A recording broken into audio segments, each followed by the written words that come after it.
তোর সাহস কি করে হয় আমাকে প্রেমপত্র দেওয়ার? আমি ইচ্ছা করে দেইনি। তোকে আর কিছু বলতে হবে না। তোদের মতো কিছু ছেলের জন্যই আজকে মেয়েরা সমাজে অবহেলিত। প্রথম দিন ভার্সিটিতে এসেই মেয়েদের প্রেমপত্র দেওয়া শুরু। জানি না সামনে আর কি করবি। তোকে দেখে তো মনে হয় একদম নিষ্পাপ বাচ্চা, কিন্তু তুই যে এমন একটা কাজ করবি তা তোকে দেখে কেউই বুঝতে পারবে না। আর শোন, কখনো কোনো মেয়ের সাথে এই রকম করবি না। মাথা নিচু করে দাঁড়িয়ে আছি। অনেক ছাত্রছাত্রী দাঁড়িয়ে আমাকে দেখছে। কোনো কিছু না করেও এইভাবে সবার সামনে অপমানিত হলাম। অবশ্য অপমানিত হওয়া আমার কাছে নতুন কিছু নয়। সেই ছোটবেলা থেকেই অপমানিত হয়ে আসছি। বাবা মা মারা গেছে তখন আমি অনেক ছোট। তারপর থেকেই এতিমখানায় বড় হয়েছি। এইচএসসি পর্যন্ত সেখান থেকে পড়ালেখা করেছিলাম। কিন্তু যখন আমার বয়স 18 হলো, তারপর তারা আমাকে কিছু টাকা দিয়ে বলল যে এখন থেকে আমি আর এখানে থাকতে পারবো না। সেখান থেকে চলে আসার পর বুঝেছি জীবন সংগ্রামে বেঁচে থাকাটা কত কঠিন। কলেজে ভালো রেজাল্ট করেছি বিধায় এই কলেজে অনার্সে চান্স পেয়েছি। আমি পারভেজ, আর এই দুনিয়ায় আমি শুধু একা, কেউ নেই আমার। কলেজে গেট দিয়ে ঢুকে সামনে যাইতেছি, তখনই কেউ একজন ডাক দিল। সামনে যাওয়ার পর বলল, কলেজে নতুন নাকি? জি ভাইয়া নতুন। নাম কি? পারভেজ। তোমাকে দেখে তো ভদ্র মনে হয়, কিন্তু তুমি এই বিয়াদবিটা কি করে করলা? আমি কি করেছি ভাইয়া? আমরা তোমার সিনিয়র, আর তুমি আমাদের সালাম না দিয়ে চলে যাচ্ছিলে কেন? দুঃখিত ভাইয়া, আমি খেয়াল করিনি। এখন থেকে দিবে। ঠিক আছে, এবারের মতো মাফ করে দিলাম। এই খামটা নাও। আর ওই যে দেখতেছো যে একটা মেয়ে দাঁড়িয়ে কথা বলছে, ও আমার ফ্রেন্ড। তুমি ক্লাসে যাওয়ার সময় ওই মেয়েটাকে এই খামটা দিবা। এটা খুবই গুরুত্বপূর্ণ একটা কাগজ। আচ্ছা ভাইয়া, দিব। তারপর মেয়েটাকে খাম দেওয়ার পর কি হলো তা তো আপনারা জানেনই। ক্লাসে চলে আসলাম। কিছুক্ষণ পর দেখলাম ওই ছেলেগুলো আর ওই মেয়েটাও ক্লাসে আসছে। তার মানে ছেলেগুলো আমার সিনিয়র নয়। স্যার এসে সবার সাথে পরিচয় পর্ব সেরে নিলেন। প্রথম দিন ছিল বলে আজকে তেমন আর ক্লাস হয়নি।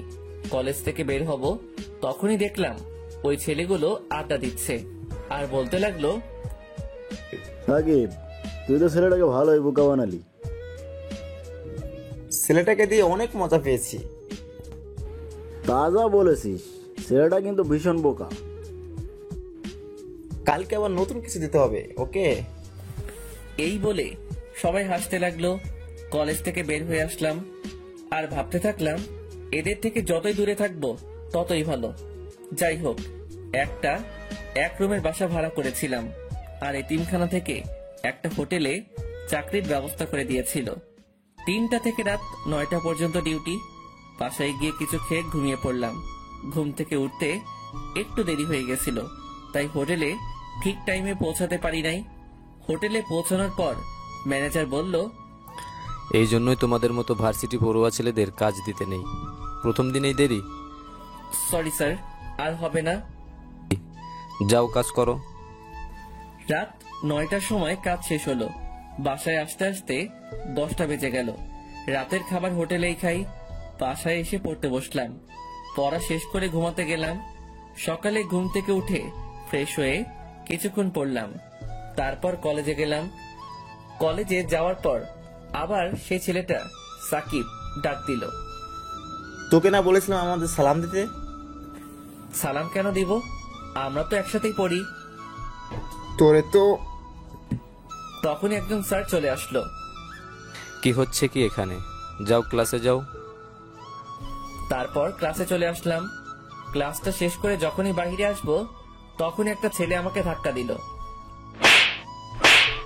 তোর সাহস কি করে হয় আমাকে জড়িয়ে ধরার? আমি ইচ্ছে করে করিনি, কে যেন আমাকে ধাক্কা দিয়েছে। অন্যায় করে আবার মিথ্যা কথা বলিস? প্রথম দিন আমাকে লাভ স্টোরি দিলি, আজকে আবার জড়িয়ে ধরেছিস। তোকে যেন আর কখনো আমার সামনে না দেখি। এই বলে মেয়েটা চলে গেল। তখনই সাকিব বলল, কিরে, কেমন দিলাম? এখন থেকে সব সময় আমাকে সালাম দিবি। কিছু বললাম না, জানি এদের কিছু বলে লাভ হবে না। চলে আসলাম সেখান থেকে। রাস্তা দিয়ে হাঁটছি। আমি কি শুধু সবার কাছে অবহেলিত হয়ে থাকবো? বাইরের পৃথিবীটা যে কত কষ্টের তা এখন বুঝতে পারছি। বাসায় চলে আসলাম। আজকে আর ঘুমালাম না, ঠিক টাইমেই হোটেলে চলে আসছি। তখনই ম্যানেজার এসে বলল, পারভেজ, এই খাবারগুলো ওই টেবিলে দিয়ে এসো। আচ্ছা স্যার। খাবার দিতে গেলাম, তখনই একজন বলল, এতক্ষণ লাগে খাবার দিতে? সে কখন থেকে অপেক্ষা করছি। ঠিক টাইমেই তো দিলাম স্যার। আবার মুখে মুখে কথা, যাও এখান থেকে। চলে আসলাম ওখান থেকে। ঠিক টাইমে খাবার দিলাম। তারপরে বলে যে দেরি হয়েছে। হোটেলের কাজ শেষ করে বাসায় চলে আসলাম। কিছুক্ষণ পড়ার পর ঘুমাতে গেলাম। শুয়ে শুয়ে ভাবছি, আমার জীবনের লক্ষ্য কি? এই দুনিয়ায় তো আমার কেউ নেই, না আছে কোনো আত্মীয় স্বজন, না আছে কোনো বন্ধু। আমার সাথে তো কেউ ভালো ব্যবহার করে না। জানি না এই অবহেলিত জীবনের সমাপ্তি কখন ঘটবে। আমি মরে গেলে আমার লাশ দাফন করার জন্য কেউ থাকবে না। এসব ভাবছি আর দু চোখ বেয়ে পানি পড়ছে। সকালে ঘুম থেকে উঠে কিছুক্ষণ পড়লাম। তারপর কলেজে আসলাম। ক্লাসে বসে আছি।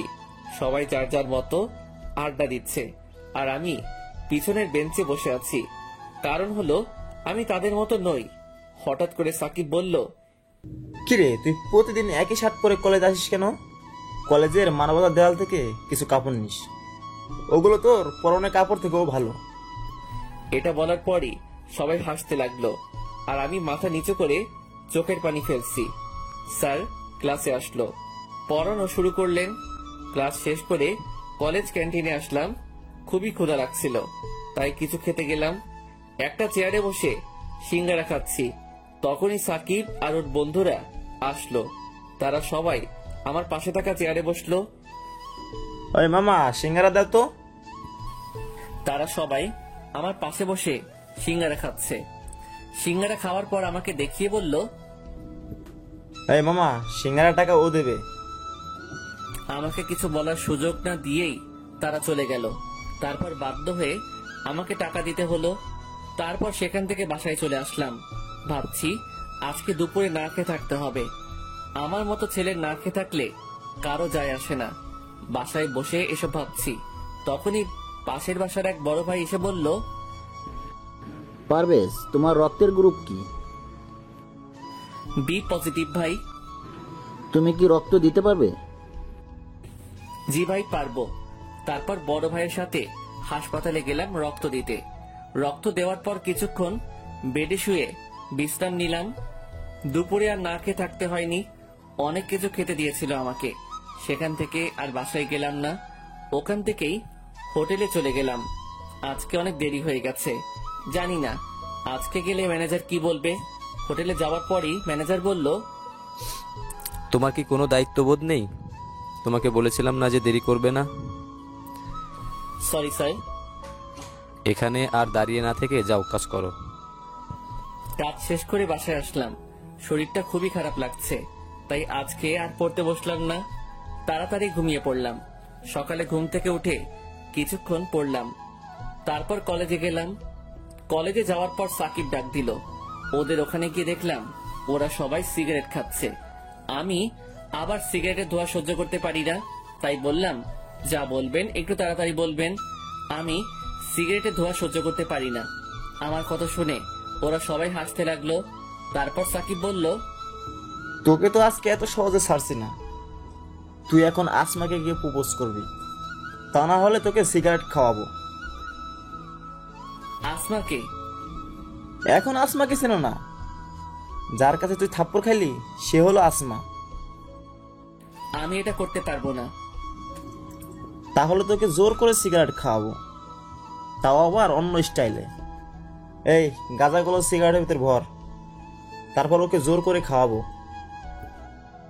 দয়া করে আমার সাথে এমনটা করবেন না। তাহলে যা, আসমাকে প্রপোজ কর।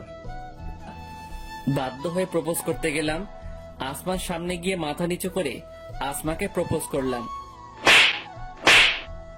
ছোট লোকের বাচ্চা, তুই আবার আমাকে প্রপোজ করেছিস? তোকে বলেছিলাম না আর কখনো আমার সামনে আসবি না। তারপর আমাকে প্রিন্সিপালের রুমে নিয়ে গেল। স্যার আমাকে অনেক বিরক্ত করছে। তুমি আসমাকে বিরক্ত কেন করছো? তোমাদের মতো ছেলেদের জন্য কলেজের মান সম্মান নষ্ট হয়। আমি তোমাকে কলেজ থেকে বহিষ্কার করব।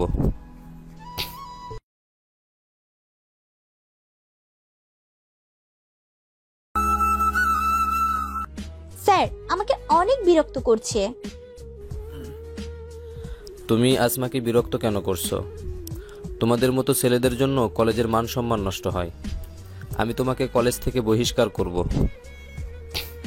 আমি প্রিন্সিপালের পায়ে ধরে বলতে লাগলাম, স্যার দয়া করে আমাকে বহিষ্কার করবেন না, আমি আর কখনো এমনটা করব না। যদি আর কখনো তোমার নামে অভিযোগ আসে তাহলে তুমি আর কোনো সুযোগ পাবে না। যাও এখন। তারপর সেখান থেকে চলে আসলাম। ভাবছি আমার সাথেই কেন এমন হয়, আমি তো কারো কোনো ক্ষতি করি নাই, তারপরও তারা কেন আমার পিছনে পড়ে আছে। দোস্ত, ছেলেটার সাথে কিন্তু প্রতিদিন সেই মজা হয়। যা বলেছিস, কালকে আবার ওকে নতুনভাবে চাপ দেবো। আসমাকে দিয়ে ওকে প্রতিদিন মার খাওয়াবো। এই বলে সবাই হাসতে লাগলো। এটা আবার আসমা শুনেছে। ওই ছেলেটার কোনো দোষ নেই, আর আমি শুধুই ওই ছেলেটাকে ভুল বুঝলাম। কালকে কলেজে আসলে সরি বলতে হবে। রাতে শুয়ে শুয়ে ভাবছি, কালকে কলেজে গেলে তো আবার সাকিব আমার সাথে ওই রকম করবে। মনে হয় না আর ওই কলেজে বেশি দিন থাকতে পারবো। এইসব ভাবতে ভাবতে ঘুমিয়ে পড়লাম। পরের দিন কলেজে গেলাম। যাওয়ার পরই আসমা ডাক দিল। সরি। কেন? তোমার কোনো দোষ ছিল না, তারপরও আমি তোমাকে অনেক অপমান করেছি। গতকালকে আমি সাকিবের কাছ থেকে সব শুনেছি। আমাকে মাফ করে দাও, আমি সত্যি খুব দুঃখিত। তোমার তো কোনো দোষ নেই, তোমার জায়গায় অন্য কোনো মেয়ে থাকলেও এটাই করতো। আচ্ছা তাহলে আজ থেকে তুমি আমার বন্ধু। তোমার নাম কি? পারভেজ শেখ। তোমার? আসমা আক্তার আনিকা। আজকে থেকে তাহলে আমরা বন্ধু। না। কেন? তার মানে তুমি আমাকে মাফ করতে পারো নাই? দেখো, তুমি বড়লোক বাবার মেয়ে আর আমি রাস্তার ছেলে, তোমার সাথে আমার বন্ধুত্ব করা ঠিক হবে না। আর কখনো এই কথা বলবে না। তুমি যেমনই হও না কেন, তারপরও তুমি আমার বন্ধু। তারপরও আর কোনো কথা বলবি না। এখন থেকে আমাকে তুই করে বলবি। আচ্ছা, চেষ্টা করব। তারপর ক্লাসে চলে গেলাম। প্রথমবার আমি সামনের বেঞ্চে বসলাম, তাও আবার আসমার সাথে। ক্লাস শেষ করে আসমার সাথে ক্যাম্পাসে বসে আছি। তোর মোবাইল নাম্বার দে। আমি ফোন চালাই না। মানে তোর কি কারোর সাথে কথা বলার প্রয়োজন মনে হয় না? না। কেন? আমার কেউ নেই। কেউ নেই মানে? এই দুনিয়ায় আমার আপনজন বলতে কেউ নেই, আমি এতিম। আর কখনো নিজেকে এতিম বলবি না। আজকে থেকে আমি তোর আপনজন। আয় এখন আমার সাথে। কোথায়? আসলেই দেখতে পাবি। তারপর আসমা আমাকে একটা মোবাইলের দোকানে নিয়ে গিয়ে একটা মোবাইল কিনে দিল। আমার সব কথা শুনে করুণা করতেছেন আমাকে। দিব একটা থাপ্পড়। এত বেশি বুঝিস কেন? তোরে এই মোবাইল দিয়েছি আমার সাথে কথা বলার জন্য। এখন চলো। কোথায়? চল। তারপর আমাকে একটা রেস্টুরেন্টে নিয়ে গেল। দুপুরে একটা রেস্টুরেন্টে খেলাম। খাওয়ার পর আসমাকে বললাম, আমি তাহলে এখন যাই। কোথায় যাবি? কাজে যাব। মানে? আমি একটা হোটেলে চাকরি করি, 2টা থেকে রাত 10টা পর্যন্ত। চল আমি তোকে নামিয়ে দিয়ে আসি। তারপর আসমা আমাকে ওর গাড়িতে করে আমাকে হোটেলে নামিয়ে দিল। হোটেলের কাজ শেষ করে বাসায় গেলাম। বাসায় যাওয়ার পর পড়তে বসলাম। তখনই আসমা ফোন দিল। কি করিস? এইমাত্র বাসায় আসলাম, এখন পড়তেছি। ভালো। তা কিছু খেয়েছিস? হ্যাঁ, হোটেল থেকেই খেয়ে এসেছি। তুই? এই মাত্রই খেলাম। ভালো। আচ্ছা তাহলে পর, কালকে কলেজে কথা হবে। আচ্ছা। পড়া শেষে ঘুমিয়ে পড়লাম। সকালে ঘুম থেকে উঠে ফ্রেশ হয়ে কিছুক্ষণ পড়লাম, তারপর কলেজে গেলাম। কলেজে যাওয়ার পর সাকিব ডাক দিল। ওই ফকিন্নি, এদিকে আয়। জি ভাইয়া, আসছি। কোথা থেকে যেন আসমা এসে বলল, ও যাবে না। তা তুই বলার কে? আমি ওর বন্ধু, আর আজকে থেকে তোরা ওকে আর কোনো বিরক্ত করবি না। তোরা এতদিন ওর সাথে যা করেছিস তার সবই আমি জানি। আর যদি কখনো ওর সাথে খারাপ কিছু করার চেষ্টা করিস তাহলে প্রিন্সিপালের কাছে বলে তোকে কলেজ ছাড়া করাবো। এই বলে আমাকে নিয়ে অন্য জায়গায় চলে গেল। তোর সাথে যে ওরা এত খারাপ ব্যবহার করে তুই কি ওদের কিছু বলিস না? কি বলবো, সবই আমার কপালের দোষ। সবাই আমার সাথে ওই রকম করে। আজ থেকে কেউ যদি তোর সাথে খারাপ ব্যবহার করে তাহলে তুই তার প্রতিবাদ করবি। তারপর রুমে আসলাম। একটা ক্লাস করার পরই আসমা বলল, চল। কোথায়? ক্লাস করবি না? আজকে আর ক্লাস করব না, এখন তুই আর আমি ঘুরতে যাব। তারপর আসমা আমাকে নিয়ে নদীর পাড়ে একটা পার্কে ঘুরতে গেল। একটা বেঞ্চের উপর দুজনে বসে আছি, হালকা বাতাস বইছে, খুবই ভালো লাগতেছে। হঠাৎই আসমা আমাকে বলল, আচ্ছা, তুই কি কখনো কোনো মেয়ের প্রেমে পড়েছিস? কখনো এটা নিয়ে ভাবিনি। কেন? কিভাবে বেঁচে থাকবো তার ঠিক নাই, আবার প্রেমে পড়বো? তুই কি কারো প্রেমে পড়েছিস? অল্প অল্প। বুঝলাম না। বুঝতে হবে না, এখন চল ফুচকা খাবো। তারপর আসমা আমাকে নিয়ে ফুচকা খেতে গেল। ফুচকা খাওয়ার পর আসমা আমাকে হোটেলে নামিয়ে দিল। হোটেলের কাজ শেষে রাতে বাসায় গিয়ে শুয়ে শুয়ে ভাবছি, জীবনে প্রথমবার মনে হলো আমি একা নই। প্রথমবার মনে হলো কোনো আপনজনের ভালোবাসা পেয়েছি। যতক্ষণ আসমার সাথে ছিলাম ততক্ষণ মনেই হয়নি যে এই দুনিয়ায় আমার কেউ নেই। জানি না আসমা আমাকে কি ভাববে, কিন্তু আমি চাই ও এভাবেই সবসময় আমার সাথে থাকুক। এসব ভাবতে ভাবতে ঘুমিয়ে পড়লাম। সকালে আসমার কলে ঘুম ভাঙলো। তারপর ঘুম থেকে উঠে ফ্রেশ হয়ে কিছুক্ষণ পড়লাম, তারপর কলেজে গেলাম। কলেজে যাওয়ার পর আসমা বলল, তোর চোখ লাল কেন? রাতে ঠিকভাবে ঘুম হয়নি। কেন? এমনি। আচ্ছা, যাই হোক, আজকে তোকে হোটেলে যেতে হবে না। কেন? আজকে আমার জন্মদিন, সন্ধ্যায় বাসায় পার্টি আছে, আর তুই সেখানে অবশ্যই আসবি। শুভ জন্মদিন, কিন্তু আমি না গেলে হয় না? আমি একটা এতিম ছেলে, আমার ভালো কোনো জামা কাপড় নেই, আর সব থেকে বড় কথা হলো আমার পরিচয় দেওয়ার মতো পরিচয় নেই। কেউ জিজ্ঞাসা করলে কি বলবো? কি বললি তুই? কেন? আসলে কি হবে? আর তুই আমার বন্ধু, এটাই তোর পরিচয়।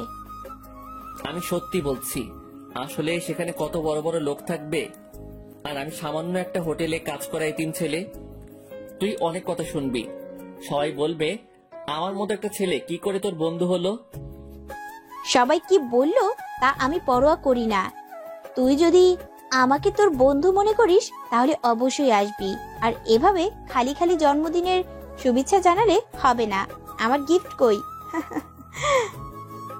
ইয়ে মানে গিফট? গিফটের কথা শুনেই আমার মনটা খারাপ হয়ে গেল। আচ্ছা, নিয়ে আসবো।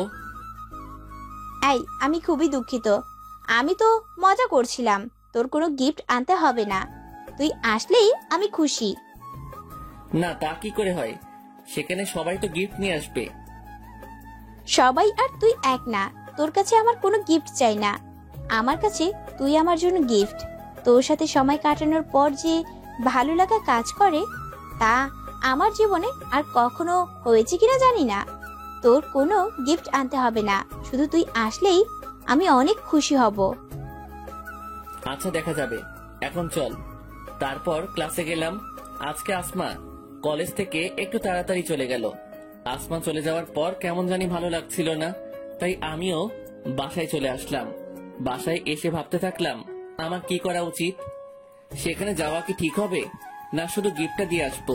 যদি যাই তাহলে আসমা অনেক কথা শুনবে, সেটা আমি নিশ্চিত। আর যদি না যাই তাহলে তো আসমা অনেক কষ্ট পাবে।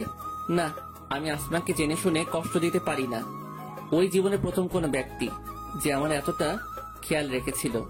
আমি আসমাকে কখনো কষ্ট দিতে পারি না, কিন্তু আসমার জন্য কি গিফট কিনবো? যাই কিনি না কেন সেটা ওর জন্মদিনে সব থেকে কম দামি গিফট হবে। অনেক কষ্ট করে 2000 টাকা জমিয়েছিলাম। ভেবেছিলাম বাবা মায়ের জন্য মিলাদ পড়াবো, ভাবছি সেটা পরে পড়াবো। ওই টাকা দিয়ে আসমার জন্য একটা শাড়ি কিনবো। সন্ধ্যার সময় দোকান থেকে একটা শাড়ি কিনে আসমাদের বাসায় গেলাম। গেট দিয়ে ঢুকবো তখনই দারোয়ান এসে বাধা দিল। দাঁড়ান, কোথায় যাচ্ছেন? ভিতরে যাব। কে আপনি যে ভিতরে যাবেন? আমি আসমার বন্ধু। দারোয়ান আমার দিকে অনেকক্ষণ তাকিয়ে থেকে তারপর বলল, ফাইজলামি করেন? আপনি কিভাবে আসমা ম্যাডামের বন্ধু হতে পারেন? সরি পারভেজ, আপনি ওকে ঢুকতে দিলেন না কেন? দুঃখিত ম্যাডাম, আমি বুঝতে পারি নাই। তারপর আসমা আমাকে বাড়ির ভিতরে নিয়ে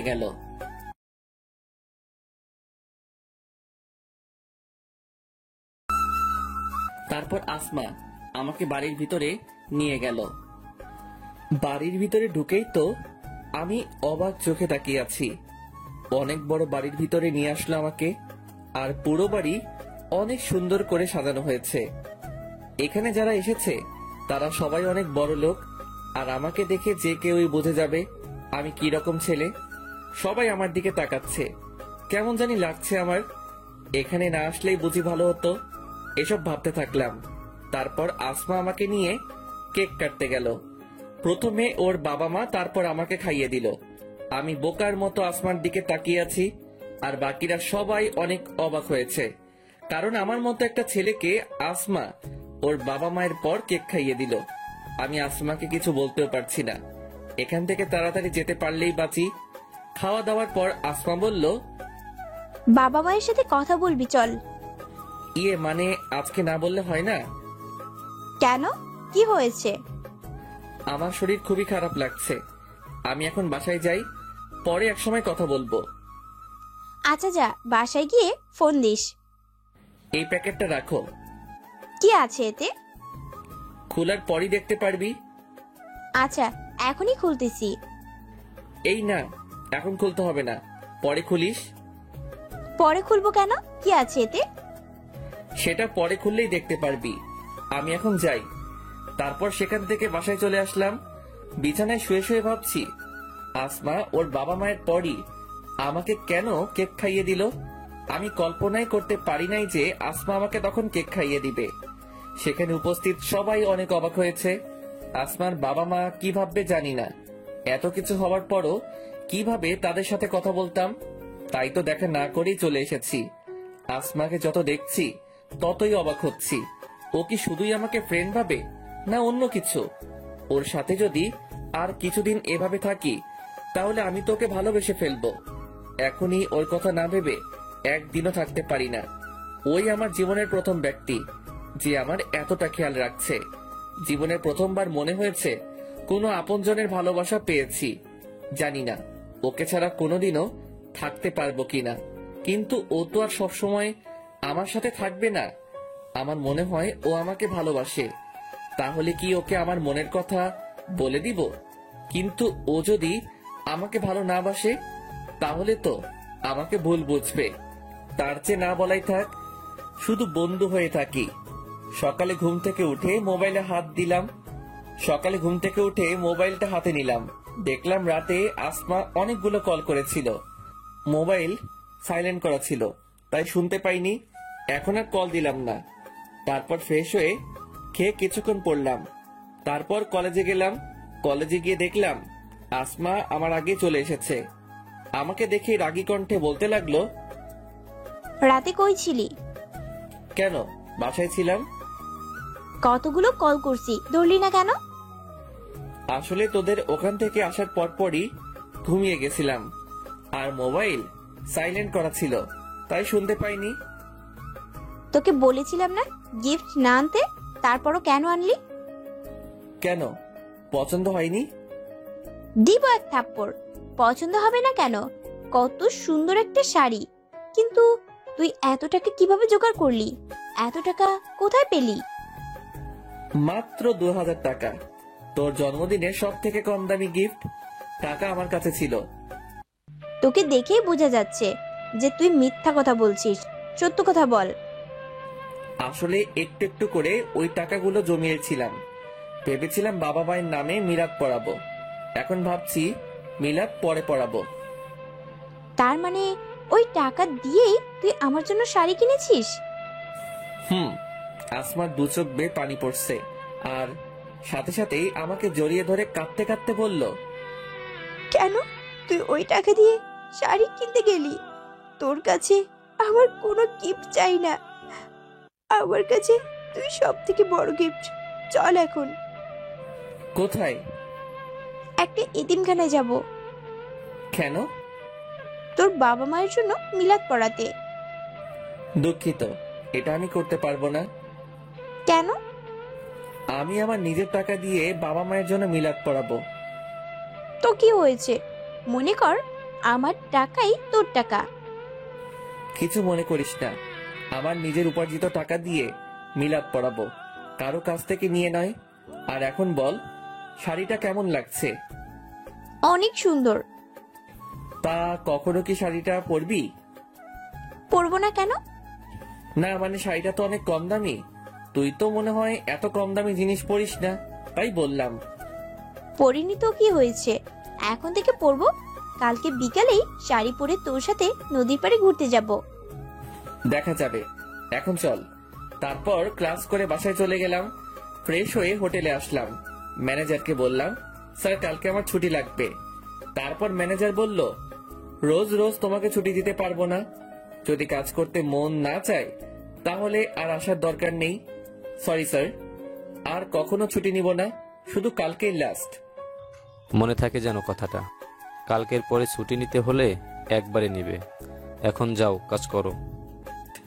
রাতে কাজ করে বাসায় এসে কিছুক্ষণ পড়লাম। পড়ার পর ঘুমাতে গেলাম। ভাবতে থাকলাম আসমার কথা। প্রথম কোনো মেয়ে আমাকে জড়িয়ে ধরলো। আমি কল্পনাই করতে পারি নাই যে আসমা আমাকে জড়িয়ে ধরবে। ওর সাথে থাকতে থাকতে কখন যে ওকে ভালোবেসে ফেলেছি তা নিজেও জানি না। এখন তো এমন হয়েছে ওর সাথে কথা না বলে থাকতেই পারি না। যখনই কেউ আমার সাথে খারাপ ব্যবহার করে তখনই আসমার হাসি মুখটা চোখের সামনে ভেসে ওঠে। তখন সেই সব অপমান আর গায়ে লাগে না। কালকে বিকালে আসমা আমার দেওয়ার শাড়ি পরবে, তাহলে কালকে কি আসমাকে আমার মনের কথা বলে দিব? জানি না ও আমাকে কি ভাববে। সকালে ঘুম থেকে উঠে ফ্রেশ হয়ে কলেজে গেলাম। আজকে একটু আগে কলেজে চলে আসলাম। গিয়ে দেখি আসমা এখনো আসেনি। কিছুক্ষণ একটা বেঞ্চের উপর বসলাম। এর মধ্যে আসমাও চলে এসেছে। আমার কাছে এসে বলতে লাগলো, আজকে এত তাড়াতাড়ি চলে এসেছিস? সবসময় তো আমার পরে আসতি। এমনি আগে চলে এসেছি। আজকে বিকালে যখন ঘুরতে যাব তখন তোকে একটা কথা বলবো। আমিও তোকে কিছু বলবো। কি বলবি? তা সময় হলেই জানতে পারবি। আচ্ছা ঠিক আছে, এখন চল ক্লাসে যাই। চল। ক্লাস শেষ করে বাসায় চলে আসলাম। গোসল করে কিছু খেলাম, তারপর একটু ঘুমিয়ে নিলাম। তারপর তৈরি হয়ে নদীর পাড়ে গেলাম আসমার সাথে দেখা করতে। আসমার আসার আগেই আমি সেখানে চলে গেছি। আমি খুবই চিন্তিত। জানি না আসমাকে আমার ভালোবাসার কথা বললে ও কিভাবে নেবে সেটা। যদি ও আমাকে ভালো না বাসে তাহলে হয়তো আমাদের বন্ধুত্ব ভেঙে যাবে। কিন্তু আমি তো আসমাকে ছাড়া থাকতে পারবো না। অনেক ভালোবেসে ফেলেছি ওকে। কিন্তু ও আমাকে কি কথা বলবে? ও কি আমায় ভালোবাসে? এসবই মাথায় ঘুরপাক খাচ্ছে। এর ভিতরে আসমা চলে এসেছে। আমার দেওয়া শাড়ি পরে এসেছে। খুবই সুন্দর লাগছে ওকে। ওর দিকে এক ধ্যানে তাকিয়ে থাকলাম। ও আমার কাছে এসে বলতে লাগলো, এভাবে তাকিয়ে কি দেখছিস? তোকে দেখছি। আমাকে আজকে নতুন দেখছিস মনে হয়? তা না, তোকে আজকে অনেক সুন্দর লাগছে। ভাবছি সত্যি কি এটা তুই না অন্য কেউ। আর শাড়িটা পরার জন্য ধন্যবাদ। তাকিয়ে থাকতে হবে না, আর ধন্যবাদও দিতে হবে না। এখন চল কিছুক্ষণ হাঁটি। তারপর আসমার সাথে হাঁটতে থাকলাম। আসমা কথা বলছে আর আমি নির্বাক শ্রোতার মতো ওর কথা শুনছি আর ওকে দেখছি। আজকে আসমাকে খুবই সুন্দর লাগছে। ভাবছি এখনই ওকে ভালোবাসার কথা বলবো, কিন্তু তার আগে আসমা বলল, চল ফুচকা খেয়ে আসি। চলো। আমাকে নিয়ে ফুচকা খেতে গেল। তারপর দুজনে মিলে ফুচকা খেলাম। ফুচকা খাওয়ার পর নদীর পাড়ের একটা বেঞ্চে দুজনে বসে আছি। আচ্ছা, তুই না আমাকে কিছু বলতে চাইছিলি? তুইও তো কিছু বলতে চাইছিলি। আগে তুই বল, তারপর আমি বলবো। না, আগে তোরটা বলবি। আচ্ছা, আমিই বলবো একটু পরে। দাঁড়া, একজনকে ফোন করে নেই। কোথায়? তাড়াতাড়ি এসো, আমরা সেই কখন থেকে বসে আছি। কার সাথে কথা বললি? আর কে আসবে? আসলেই দেখতে পাবি। আচ্ছা পারভেজ, মনে কর তুই একজনকে ভালোবাসিস কিন্তু বলতে পারছিস না, কিন্তু হঠাৎ করেই সে যদি তোকে প্রপোজ করে, তাহলে কি করবি? অবশ্যই রাজি হব। আমিও একজনকে ভালোবেসে ফেলেছি। তার মানে ও কি আমাকে ভালোবাসে? খুবই আগ্রহ নিয়ে ওকে জিজ্ঞেস করলাম, কাকে ভালোবাসিস তুই? বলবো একটু পরে, এখন ঝালমুড়ি খাবো দুজনে, আর তার ভিতরে ও চলে আসবে।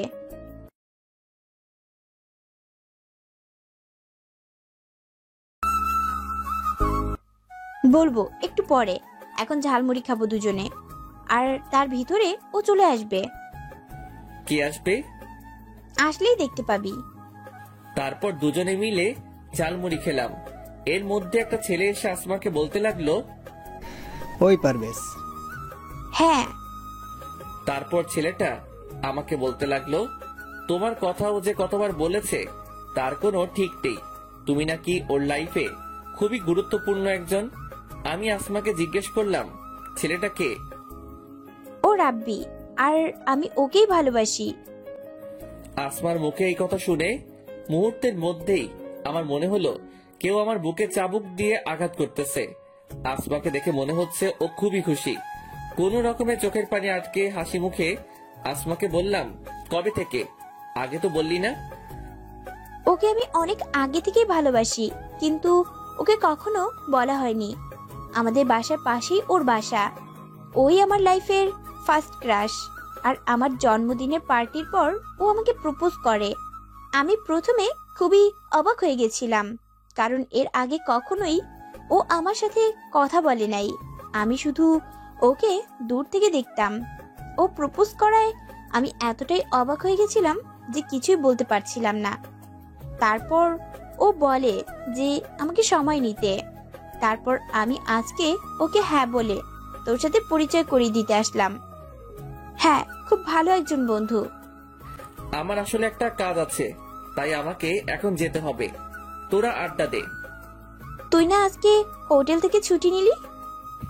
হ্যাঁ, কিন্তু আমাকে এখন এক জায়গায় যেতে হবে। আমি তোকে এখনই বলতাম, কিন্তু তার আগেই রাব্বি ভাইয়া চলে এসেছে। আচ্ছা, তোমার যখন কাজ আছে তাহলে তোমাকে আর আটকে রাখা ঠিক হবে না। আচ্ছা যা, তাহলে কালকে কলেজে কথা হবে। ওখান থেকে তাড়াতাড়ি চলে আসলাম। ওখানে আর এক মুহূর্ত থাকাও আমার পক্ষে সম্ভব হচ্ছিল না। অনেক কষ্টে চোখের পানি আটকে রেখেছি। বাসায় গিয়ে শুয়ে পড়লাম। কিছুই ভালো লাগছিল না। কি করে পারতাম আসমাকে অন্য কারোর সাথে দেখতে? আমি ভেবেছিলাম ও হয়তো আমাকে ভালোবাসে, কিন্তু ও শুধুই আমাকে ওর একজন ভালো বন্ধু ভাবে। জানি না এরপর কিভাবে আসমার সাথে স্বাভাবিকভাবে কথা বলবো। আসমার সাথে পরিচয় হবার পর কিছুদিনের জন্য ভুলেই গেছিলাম যে আমার আসল পরিচয় কি। যখন সবাই অপমান করত তখন অনেক খারাপ লাগতো, আর এখন তার থেকেও অনেক বেশি কষ্ট হচ্ছে। এভাবে অনেকক্ষণ বিছানায় শুয়ে আছি, কিন্তু ঘুম আসছে না। কিভাবে ঘুম আসবে? চোখ বুঝলেই তো আসমার মুখটা ভেসে ওঠে। তবে আজকে একটা ব্যাপার খুবই অদ্ভুত লাগছে। প্রতিদিন তো আসমা এই সময় ফোন দেয়, কিন্তু আজকে তো দিল না। তাই আমি ফোন দিলাম, কিন্তু আসমার ফোন ওয়েটিং। অনেকবার ফোন দিলাম, কিন্তু ওয়েটিং। হয়তো রাব্বির সাথে কথা বলছে, তাই হয়তো আমার কথা মনে নেই। এখন হয়তো আসমার কাছে আমার থেকে রাব্বি গুরুত্বপূর্ণ। থাকবেই না কেন? আমি তো ওর শুধু বন্ধু, আর রাব্বি তো ওর ভালোবাসা। এসব কথা ভাবছি আর চোখ দিয়ে পানি পড়ছে। কিছুক্ষণ পর মোবাইলের স্ক্রিনে আসমা নামটা ভেসে উঠল। চোখের পানি মুছে কল রিসিভ করলাম। কি করিস? শুয়ে আছি। তুই কি করিস? রাব্বির সাথে কথা বললাম এতক্ষণ, তুই তো তাড়াতাড়ি চলে আসলি। জানিস তারপর আমরা কত আড্ডা দিয়েছি? আমার কাজ ছিল তাই তো আগে চলে এসেছি। জানিস রাব্বি আমার প্রতি কত কেয়ারিং। আমি বাসায় আসছি কিনা, খেয়েছি কিনা সবকিছুর খবরও রাখে। ও আমাকে অনেক ভালোবাসে। আমি খুবই ভাগ্যবান যে ওর মতো একজনকে পেয়েছি। ভালো, আমার খুবই ঘুম পেয়েছে, রাখছি এখন। আচ্ছা। চোখের পানি আর কন্ট্রোল করতে পারছিলাম না, তাই তাড়াতাড়ি ফোনটা রেখে দিলাম। নিজের ভালোবাসার মানুষের মুখে যদি অন্য কারো প্রশংসা শুনতে হয় তাহলে এর চেয়ে কষ্টের আর কিছু নাই। আগে আসমা ফোন দিলে আমার খোঁজ খবর রাখতো, আর এখন আসমার খোঁজ খবর অন্য কেউ রাখে। হয়তো আসমা রাব্বির সাথেই অনেক সুখী থাকবে, আমি না হয় আসমার বন্ধু হয়েই সারা জীবন থাকবো। একটা দুঃস্বপ্ন ভেবে সবকিছু ভুলে যাব। সকালে ঘুম থেকে উঠে দেখলাম অনেক সময় হয়ে গেছে। রাতে ঠিক মতো ঘুমাতে পারি নাই, তাই সকালে তাড়াতাড়ি উঠতে পারি নাই। তাড়াতাড়ি ফ্রেশ হয়ে কিছু খেয়ে কলেজে গেলাম। কলেজে গিয়ে দেখলাম আসমা এখনো আসেনি। একা একা একটা বেঞ্চের উপর বসে আছি। ক্লাসের সময় হয়ে গেল কিন্তু আসমা এখনো এলো না, তাই ফোন দিলাম আসমাকে। কোথায় তুই? কলেজে আসবি না? আজকে আসবো না, রাব্বির সাথে নদীর পাড়ে ঘুরতে আসছি। আচ্ছা ঠিক আছে, রাখছি তাহলে। গতকালকেও তো আসমার সাথে কথা বললাম, তখন তো বলল না যে আজকে কলেজে আসবে না। হয়তো আমাকে বলার প্রয়োজন মনে করেনি। আমি একাই ক্লাস করলাম, তারপর বাসায় চলে আসলাম। বাসায় এসে ফ্রেশ হয়ে হোটেলে যাবার জন্য রওনা দিলাম। রাস্তা দিয়ে হাঁটছি আর ভাবছি কেন যে আসমার সাথে পরিচয় হলো, তাহলে হয়তো এখন কষ্ট পেতাম না। জীবনে সবকিছুতেই তো অবহেলিত হয়ে এসেছি, ভালোবাসার বেলায় তার ব্যতিক্রম কেন হবে?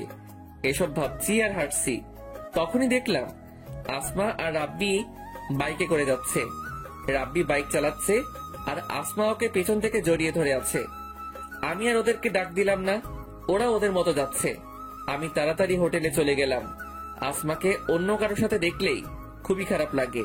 ও তো এখন খুবই ব্যস্ত, তাই হয়তো আমার খবর নেওয়ার সময় পাইনি। হোটেলে এসে কাজ করতেছিলাম। আজকে কেন জানি কাজ করতেও ভালো লাগছিল না। অন্য মনস্ক হয়ে খাবার নিয়ে একটা টেবিলে গেলাম। অসাবধানতা বশত কিছু খাবার একটা মেয়ের গায়ে পড়লো। ছোট লোক কোথাকার, দেখে কাজ করতে পারিস না? দিলি তো আমার জামাটা নষ্ট করে। জানিস তোর থেকে আমার জামার দাম বেশি। এর ভিতরে ম্যানেজার চলে এসেছে। কি হয়েছে এখানে? এই ছোট লোকটা আমার গায়ে খাবার ফেলে দিয়েছে। আমরা খুবই দুঃখিত ম্যাম, দয়া করে আর রাগারাগি করবেন না, তাতে আমাদের হোটেলের সম্মান নষ্ট হবে। আমরা ওর বিচার করব। পারভেজ, তুমি আমার সাথে এসো। ম্যানেজার আমাকে নিয়ে একটা রুমে গেল, তারপর বলতে লাগলো, তোমার কি কাজ করার ইচ্ছা নেই? মাঝে মাঝে ছুটি নেও, সময় মতো আসো না, তার উপর আবার আজকে যে ঘটনা ঘটালে, এরপর আর তোমাকে কাজে রাখা সম্ভব নয়। স্যার দয়া করে আমাকে কাজ থেকে বের করে দিবেন না, কথা দিচ্ছি এরপর আর আমার নামে কোনো অভিযোগ আসতে দিব না। মাফ করতে পারি এক শর্তে, এখন গিয়ে ওই মেয়েটার কাছে সরি বলবে। সে যদি মাফ করে তাহলেই তোমার চাকরি থাকবে। ঠিক আছে স্যার। তারপর মেয়েটার কাছে গিয়ে বললাম, সরি ম্যাম, আমাকে মাফ করে দিন, আমার ভুল হয়ে গেছে। দিলাম মাফ করে, এখন যা। হোটেলের কাজ করে রাতে বাসায় আসলাম। বিছানায় শুয়ে শুয়ে ভাবছি দুনিয়াটা বড় অদ্ভুত। অপরাধ না করেও মাপ চাইতে হলো। আর মেয়েটা যা বলেছে ঠিকই বলেছে, আমার থেকে তার জামার দামও অনেক বেশি। আসমাকে কল দিলাম কিন্তু ওয়েটিং। অনেকবার কল দিলাম কিন্তু ওয়েটিং। বিছানায় শুয়ে আছি, ভাবছি আসমা হয়তো কল দিবে, কিন্তু অনেক সময় হয়ে গেল কিন্তু কল দিল না। ওর কাছে কি আমি এতটাই মূল্যহীন যে একবার আমাকে কল দিতেও পারলো না? ওকে তো আর আমি ভালোবাসতে বলছি না, আমি তো শুধু ওর বন্ধু হয়েই থাকতে চাইছিলাম। এগুলো ভাবতে ভাবতে একটা সময় ঘুমিয়ে গেলাম। সকালে ঘুম থেকে উঠেই আগে ফোনটা হাতে নিলাম, কিন্তু যে আশায় হাতে নিয়েছিলাম তা পূরণ হয়নি। আসমা আমাকে একটিবারও কল করেনি, হয়তো ওর কাছে এখন রাব্বি সব। ফ্রেশ হয়ে কিছুক্ষণ পড়লাম, কিন্তু পড়ায় একদমই মন বসছিল না। তারপরও পড়ার চেষ্টা করলাম। পড়া শেষে কিছু খেয়ে কলেজে আসলাম। গিয়ে দেখি আসমা এখনো আসেনি, তাই একা একা একটা বেঞ্চের উপর বসে সময় কাটালাম। ক্লাস শুরু হওয়ার কিছুক্ষণ আগে আসমা আসলো। এত দেরি হলো কেন আজকে? আর বলিস না, গতকাল অনেক রাত পর্যন্ত রাব্বির সাথে কথা বলেছিলাম, তাই ঘুম থেকে উঠতে দেরি হয়েছে। রাতে তোকে অনেকবার কল দিয়েছিলাম। সরি, আমি খেয়াল করিনি। রাব্বির সাথে কথা বলে ঘুমিয়ে গেছিলাম, তাই মনে ছিল না। প্লিজ কিছু মনে করিস না। আরে না, মনে করার কি আছে? আচ্ছা, বিকালে তোর সাথে নদীর পাড়ে ঘুরতে যাব, ঠিক আছে? না, বিকালে যাওয়া যাবে না। হোটেল থেকে আমাকে ছুটি দিবে না। তাহলে কালকে কলেজ ডেমে যাব, ঠিক আছে? আচ্ছা। তারপর ক্লাস করে বাসায় চলে আসলাম। আজকে অনেক খুশি লাগছে, কারণ কালকে আসমার সাথে ঘুরতে যেতে পারবো। এত খুশি হয়ে কাজ নাই। এখন তাড়াতাড়ি রেডি হয়ে হোটেলে যেতে হবে। দেরি করলে চাকরি থাকবে না, আমাকে আর কোনো সুযোগও দিবে না। ঠিক সময়ে হোটেলে চলে আসলাম। তারপর নিজের কাজ করতে লাগলাম। আমাকে দেখে ম্যানেজার বলতে লাগলো, প্রতিদিন এভাবে ঠিক সময়ে আসবে আর ভালোভাবে কাজ করবে। জি স্যার। আজকে কাজ করেও কেন জানি অনেক আনন্দ পাচ্ছি। হয়তো আসমার জন্য, কারণ কালকে ওর সাথে নদীর পাড়ে ঘুরতে যাব। অনেকদিন পর আসমার সাথে আড্ডা দিব, ভাবতেই অনেক ভালো লাগছে। কাজ করে বাসায় চলে আসলাম। ফ্রেশ হয়ে কিছুক্ষণ পড়লাম। তারপর ভাবছি আসমাকে একটা ফোন দিব। যেই বাবা সেই কাজ। আসমাকে ফোন দিলাম, কিন্তু ফোন ওয়েটিং। অনেকবার ফোন দিলাম, তাও ওয়েটিং। তোর মুডটাই খারাপ হয়ে গেল। আরে, আমি এত চিন্তা করছি কেন? কালকে তো আসমার সাথে কথা হবেই, এই ভেবে ঘুমিয়ে পড়লাম। সকালে কলেজে গিয়ে দেখলাম আসমা এখনো আসেনি। আগে আসমা সব সময় আমার আগেই কলেজে আসতো। ইদানিং দেখছি আসমা কলেজে খুবই লেট করে আসে। হয়তো রাতে রাব্বির সাথে কথা বলে, তাই সকালে ঘুম থেকে উঠতে দেরি হয়। মন খারাপ করে একটা বেঞ্চের উপর বসে রইলাম। কিছুক্ষণ পর আসমা আসলো।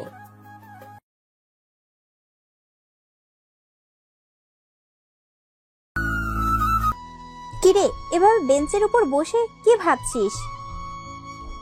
কিছু না, তোর জন্য অপেক্ষা করছি। সরি, আমার আসতে একটু দেরি হয়ে গেল। কোনো সমস্যা না। এখন চল নদীর পাড়ে যাই। চল। তারপর আমি আর আসমা নদীর পাড়ে ঘুরতে গেলাম। বেঞ্চের উপর বসে দুজনে কথা বলছি। হঠাৎ আসমা কার যেন ফোন দিয়ে আসতে বলল। কারে আসতে বললি? রাব্বিকে। মুহূর্তের মধ্যেই মনটা খারাপ হয়ে গেল। তার মানে আসমা আমার জন্য আসেনি, রাব্বির সাথে ঘুরতে এসেছে, আর আমাকে সাথে করে নিয়ে এসেছে। কিছুক্ষণ পর রাব্বি আসলো। রাব্বি আর আসমা কথা বলছে, আর আমি বোকার মতো বসে আছি। আমার খুবই খারাপ লাগতেছে। আসমা আমার সাথে কি করে করতে পারলো এমনটা? আমি তোকে ঘুরতে যাওয়ার কথা বলিনি, ও নিজেই তো আমাকে বলেছে। ওরা দুজনে কথা বলছে, মনে হচ্ছে আমি অপরিচিত কোনো মানুষ। সেখান থেকে চলে আসতে ইচ্ছা করছে। হঠাৎ করে আসমা বলল, আমার প্রচুর পানি পিপাসা লাগছে। পারভেজ, তুমি গিয়ে এক বোতল পানি কিনে নিয়ে আসো প্লিজ। আচ্ছা, তোমরা কথা বলো, আমি নিয়ে আসছি। মনে হচ্ছে ওদের সেবা করার জন্যই আমাকে নিয়ে আসছে। আমাকে এখানে এনে এইভাবে অপমান না করলেও পারতো আসমা। পানি নিয়ে বেঞ্চের এই জায়গায় আসলাম। এসে দেখি ওরা নাই। তারপর ওদের খুঁজতে লাগলাম। হঠাৎ দেখলাম ওরা অন্য এক জায়গায় বসে কথা বলছে। আমি পিছন দিকে ছিলাম, আর সেখানে অনেক গাছও ছিল, যার কারণে ওরা আমাকে দেখতে পায়নি। আমি ওদের কাছাকাছি আসতেই শুনতে পেলাম, আসমা তোমাকে কিছু বলতে চায়, জানি না তুমি কিভাবে নেবে। আমি কিছুই মনে করব না, তুমি বলো। পারভেজকে আমার মোটেই সুবিধার মনে হচ্ছে না। মানে কি বলছো তুমি? দেখো আসমা, একটা ছেলে আর একটা মেয়ে কখনো শুধু বন্ধু হয়ে থাকতে পারে না। শুধু আমিই না, সবাই বলবে এটা। তুমি পারভেজকে শুধু বন্ধু ভাবলেও আমার মনে হয় সে তোমাকে অন্য কিছু ভাবে।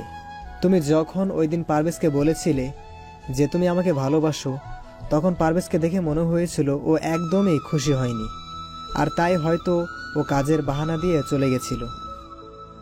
দেখো, আমি পারভেজকে শুধুই আমার একজন ভালো বন্ধু মনে করি। আমি জানি সেটা, কিন্তু এখানে কথা হচ্ছে যে পারভেজ তোমাকে কি ভাবে। আর কোনো ফ্রেন্ডই চাইবে না তার প্রেমিকার কোনো ছেলে ফ্রেন্ড থাকুক। তুমি শুধু শুধুই পারভেজকে সন্দেহ করছো, আর ও তো আমাকে বলেনি যে ও আমাকে ভালোবাসে। তুমি শুধুই অযথা টেনশন করছো। দেখো আসমা, ও তোমার ভালো বন্ধু, তাই হয়তো এখন তুমি এই কথা বলছো। কালকে যখন ও আমার নামে তোমাকে বলবে যে আমি অন্য মেয়েকে নিয়ে ঘুরি, তখন তুমি সত্যিটা না জেনেই আমাকে সন্দেহ করবে। আর বেশিরভাগ সম্পর্কই এই জন্যই নষ্ট হয়। আর একজন মানুষের কাছে দুইজন সমান গুরুত্বপূর্ণ হতে পারে না। আর আমি চাই না যে তুমি পারভেজের সাথে কথা বলো। আর তোমার কাছে কে বেশি গুরুত্বপূর্ণ, আমি নাকি পারভেজ? এটা কেমন প্রশ্ন রাব্বি? তোমরা দুজনে আমার লাইফে সমান গুরুত্বপূর্ণ। তোমাকে আমি ভালোবাসি আর পারভেজ আমার বন্ধু। আর কোনো কারণ ছাড়া কিভাবে আমি পারভেজের সাথে সম্পর্ক নষ্ট করতে পারি? আচ্ছা, তোমার পারভেজের সাথে সম্পর্ক নষ্ট করতে হবে না। যদি কোনোদিন পারভেজ তোমাকে প্রপোজ করে তখন? আশা করি এমন দিন কখনো আসবে না। যদি এমনটা হয় তাহলে ওর সাথে আর কোনো সম্পর্ক থাকবে না। আচ্ছা, এখন এসব কথা বাদ দেই। আচ্ছা, তোমরা কথা বলো, আমি যাই। কেন? তুইও আমাদের সাথে থাক না, তোরা আড্ডা দে। যেতে হবে। আচ্ছা, যাও। তারপর আমি ওদের ওখান থেকে চলে আসলাম। আমি চাই না আমার জন্য ওদের সম্পর্কটা নষ্ট হোক, তাই ওদের আর বিরক্ত করলাম না। বাসায় এসে গোসল করলাম, তারপর কিছুক্ষণ শুয়ে থেকে হোটেলে গেলাম। আজকেও ঠিক সময় চলে আসলাম, তাই ম্যানেজারের আর বকা খেতে হলো না। কাজগুলো ঠিকভাবে করতে লাগলাম। রাতে বাসায় এসে শুয়ে শুয়ে ভাবছি, এখন থেকে আসমাকে ভুলে থাকার চেষ্টা করতে হবে। জানি ওকে ভুলে থাকা আমার পক্ষে খুবই কঠিন, কিন্তু এছাড়া আর কোনো পথ নেই। আমার ভালোবাসা কোনোদিনও সফল হবে না, বরং এভাবে চলতে থাকলে কোনোদিন জানি আসমাকে প্রপোজ করে বসি। তখন হয়তো ও আমাকে অনেক খারাপ ভাববে আর বন্ধুত্বটাও নষ্ট করে দিবে। তাই এখন থেকে কলেজে যতটা সম্ভব ওর সাথে কম কথা বলতে হবে, তাহলে হয়তো ওর মায়ায় পড়বো না। রাতে আর আসমাকে ফোন দিলাম না। সকালে ঘুম থেকে উঠে ফ্রেশ হয়ে কলেজে গেলাম। ক্লাস শুরু হওয়া মাত্র কিছুক্ষণ আগে গেলাম, গিয়ে দেখি আমার আগেই আসমা চলে এসেছে। ক্লাসের সময় হয়ে গেছে, তাই আর আসমার সাথে তেমন কথা হয় নাই। তারপর ক্লাস করে ওর সাথে কিছুক্ষণ আড্ডা দিয়ে বাসায় চলে আসলাম। আগের তুলনায় অনেক কম কথা বললাম। বাসায় এসে ফ্রেশ হয়ে কিছুক্ষণ রেস্ট নিলাম। তারপর হোটেলে গেলাম। কাজ করতে করতে হঠাৎ একটা টেবিলের দিকে তাকিয়ে অবাক হয়ে গেলাম, কারণ সেখানে রাব্বি ছিল আর ওর পাশে একটা মেয়ে বসা ছিল। তারপর একটু আড়ালে গিয়ে ওদের কথা শুনতে লাগলাম। বাবু, তুমি এখন আর আমার সাথে আগের মতো কথা বলো না কেন? আসলে বাবু, ইদানিং একটু ব্যস্ত ছিলাম তো, তাই এখন থেকে তোমাকে অনেক সময় দেব। রাগ করো না বাবু, আমি তোমাকে অনেক ভালোবাসি। আমি জানি আমার বাবুটা আমাকে অনেক ভালোবাসে। ওদের কথা শুনে তো আমি অবাক হয়ে গেছি। তার মানে রাব্বি আসমাকে ধোকা দিচ্ছে আর ও একটা প্লে বয়। না জানি আরো কত মেয়ের সাথে সম্পর্ক আছে ওর। কাজ শেষ করে বাসায় এসে শুয়ে শুয়ে ভাবছি, আসমাকে যদি রাব্বির কথা বলি তাহলে হয়তো ও বিশ্বাস করবে না, কারণ ওই দিন রাব্বি ওকে পার্কে যেভাবে বলেছে তার জন্য হয়তো আমাকে ভুলও বুঝতে পারে। কিন্তু এটা যদি না বলি তাহলে হয়তো পরবর্তীতে ওর অনেক ক্ষতিও হতে পারে। আর যা বুঝলাম, রাব্বি মোটেও ভালো না। না ও আমাকে ভুল বুঝলেও আমাকে এই কথাটা ওকে বলতেই হবে, নয়তো ওর অনেক ক্ষতি হবে। আর আমি চাই না আসমার কোনো ক্ষতি হোক। পরের দিন কলেজে গিয়ে আসমার আসার অপেক্ষা করতে লাগলাম। কিছুক্ষণ পর আসমা আসলো। আসমা, আমি তোকে কিছু বলতে চাই, জানি না তুই কি মনে করবি। আমি কিছুই মনে করব না, তুই বল। তারপর আমি ওদের সব কথা শুনলাম। পারভেজ, তোর সাহস কি করে হয় রাব্বির সম্পর্কে এসব কথা বলার? তোকে আমি আমার একজন ভালো বন্ধু মনে করতাম, কিন্তু তোর চিন্তা ভাবনা যে এতটা খারাপ তা আগে জানা ছিল না। রাব্বির সাথে আমার সম্পর্ক নষ্ট করা তোর কি লাভ? ও বুঝেছি, ভালোবাসিস আমায়। তুই ভাবলি কি করে তোকে আমি ভালোবাসবো? তোকে শুধু আমার একজন ভালো বন্ধু মনে করতাম, কিন্তু আজকের পর থেকে আমি ভুলে যাব যে আমার তোর মতো কোনো বন্ধু ছিল। তুই আর কখনো আমার সাথে কথা বলবি না। ওই দিন পার্কে রাব্বি ঠিকই বলেছিল, কিন্তু আমি ওর কথা বিশ্বাস করিনি। যা আমার সামনে থেকে। চোখের পানি মুছে সেখান থেকে চলে আসলাম। আসমা রাব্বির ভালোবাসায় অন্ধ হয়ে গেছে, তাই ওর আমার কথা বিশ্বাস হচ্ছে না। কিন্তু ও যে আমাকে কলেজে সবার সামনে থাপ্পড় মারবে তা আমি কল্পনাও করিনি। কিন্তু আমি আসমাকে কি করে বিশ্বাস করাবো যে আমি যা বলেছি সব সত্যি? আমি জেনে শুনে কিভাবে আসমার ক্ষতি হতে দিতে পারি? ও আমাকে ভালো না বাসলেও আমি তো বাসি। তারপর সেখান থেকে ক্লাসে চলে গেলাম। আসমার সাথে পরিচয় হওয়ার পর এই প্রথমবার ও আমার সাথে একই বেঞ্চে বসে নাই। আমি আগে থেকে সামনের বেঞ্চে বসেছিলাম। ভেবেছিলাম হয়তো তখন রাগের মাথায় অনেক কিছু বলে ফেলেছে, এখন ঠিকই আমার পাশে বসবে। কিন্তু আমার ধারণা ভুল প্রমাণ করে দিয়ে ও আমার পিছনের বেঞ্চে বসলো। অনেক কষ্টে ক্লাস করলাম। ক্লাস শেষ হবার পর আসমা আমাকে রেখেই একা চলে গেছে। আসমার এই অবহেলায় খুবই কষ্ট হচ্ছে। আমি কলেজ থেকে বাসায় চলে আসলাম। ফ্রেশ হয়ে কিছুক্ষণ রেস্ট করলাম, তারপর হোটেলে চলে আসলাম। পারভেজ আমার সাথে এমনটা করবে কখনো কল্পনাও করিনি। শেষ পর্যন্ত রাব্বির কথাই সত্যি হলো। সেদিন যদি ওর কথা বিশ্বাস করতাম তাহলে আজকে এই দিনটা দেখতে হতো না। পারভেজের চিন্তা ভাবনা এতটা খারাপ তা আগে বুঝতে পারি নাই। বিকেলে রাব্বির সাথে নদীর পাড়ে ঘুরতে গেলাম। কি ব্যাপার আসমা, তোমার মন কি খারাপ? কখনো ভাবতেই পারি নাই যে আমার জীবনে এরকম ঘটনা ঘটবে। কি হয়েছে? পারভেজ যে এতটা খারাপ তা আগে জানা ছিল না। ওকে আমি আমার একজন ভালো বন্ধু মনে করতাম। ওর কত বড় সাহস তোমার সম্পর্কে বাজে কথা বলে। কি বলেছে? তোমাকে নাকি ও কোন মেয়ের সাথে দেখেছে, তোমরা নাকি একে অপরকে ভালোবাসো। কথাটা শুনে আমার এতটা রাগ হয়েছিল যে সাথে সাথেই ওকে থাপ্পড় মেরেছি আর ওর সাথে বন্ধুত্ব শেষ করেছি। সেদিন তোমার কথা বিশ্বাস না করে অনেক বড় ভুল করে ফেলেছি।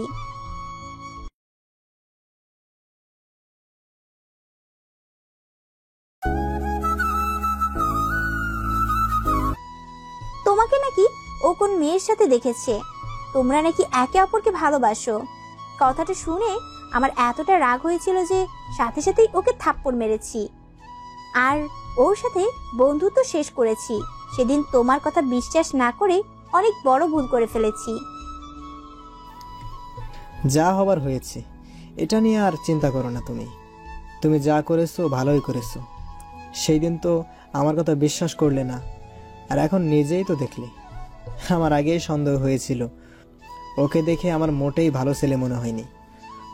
ও তোমার টাকা দেখে তোমার সাথে বন্ধুত্ব করেছে, তারপর তোমাকে ভালোবাসার ফাঁদে ফেলে সব সম্পত্তি ওর নামে করতে চেয়েছিল।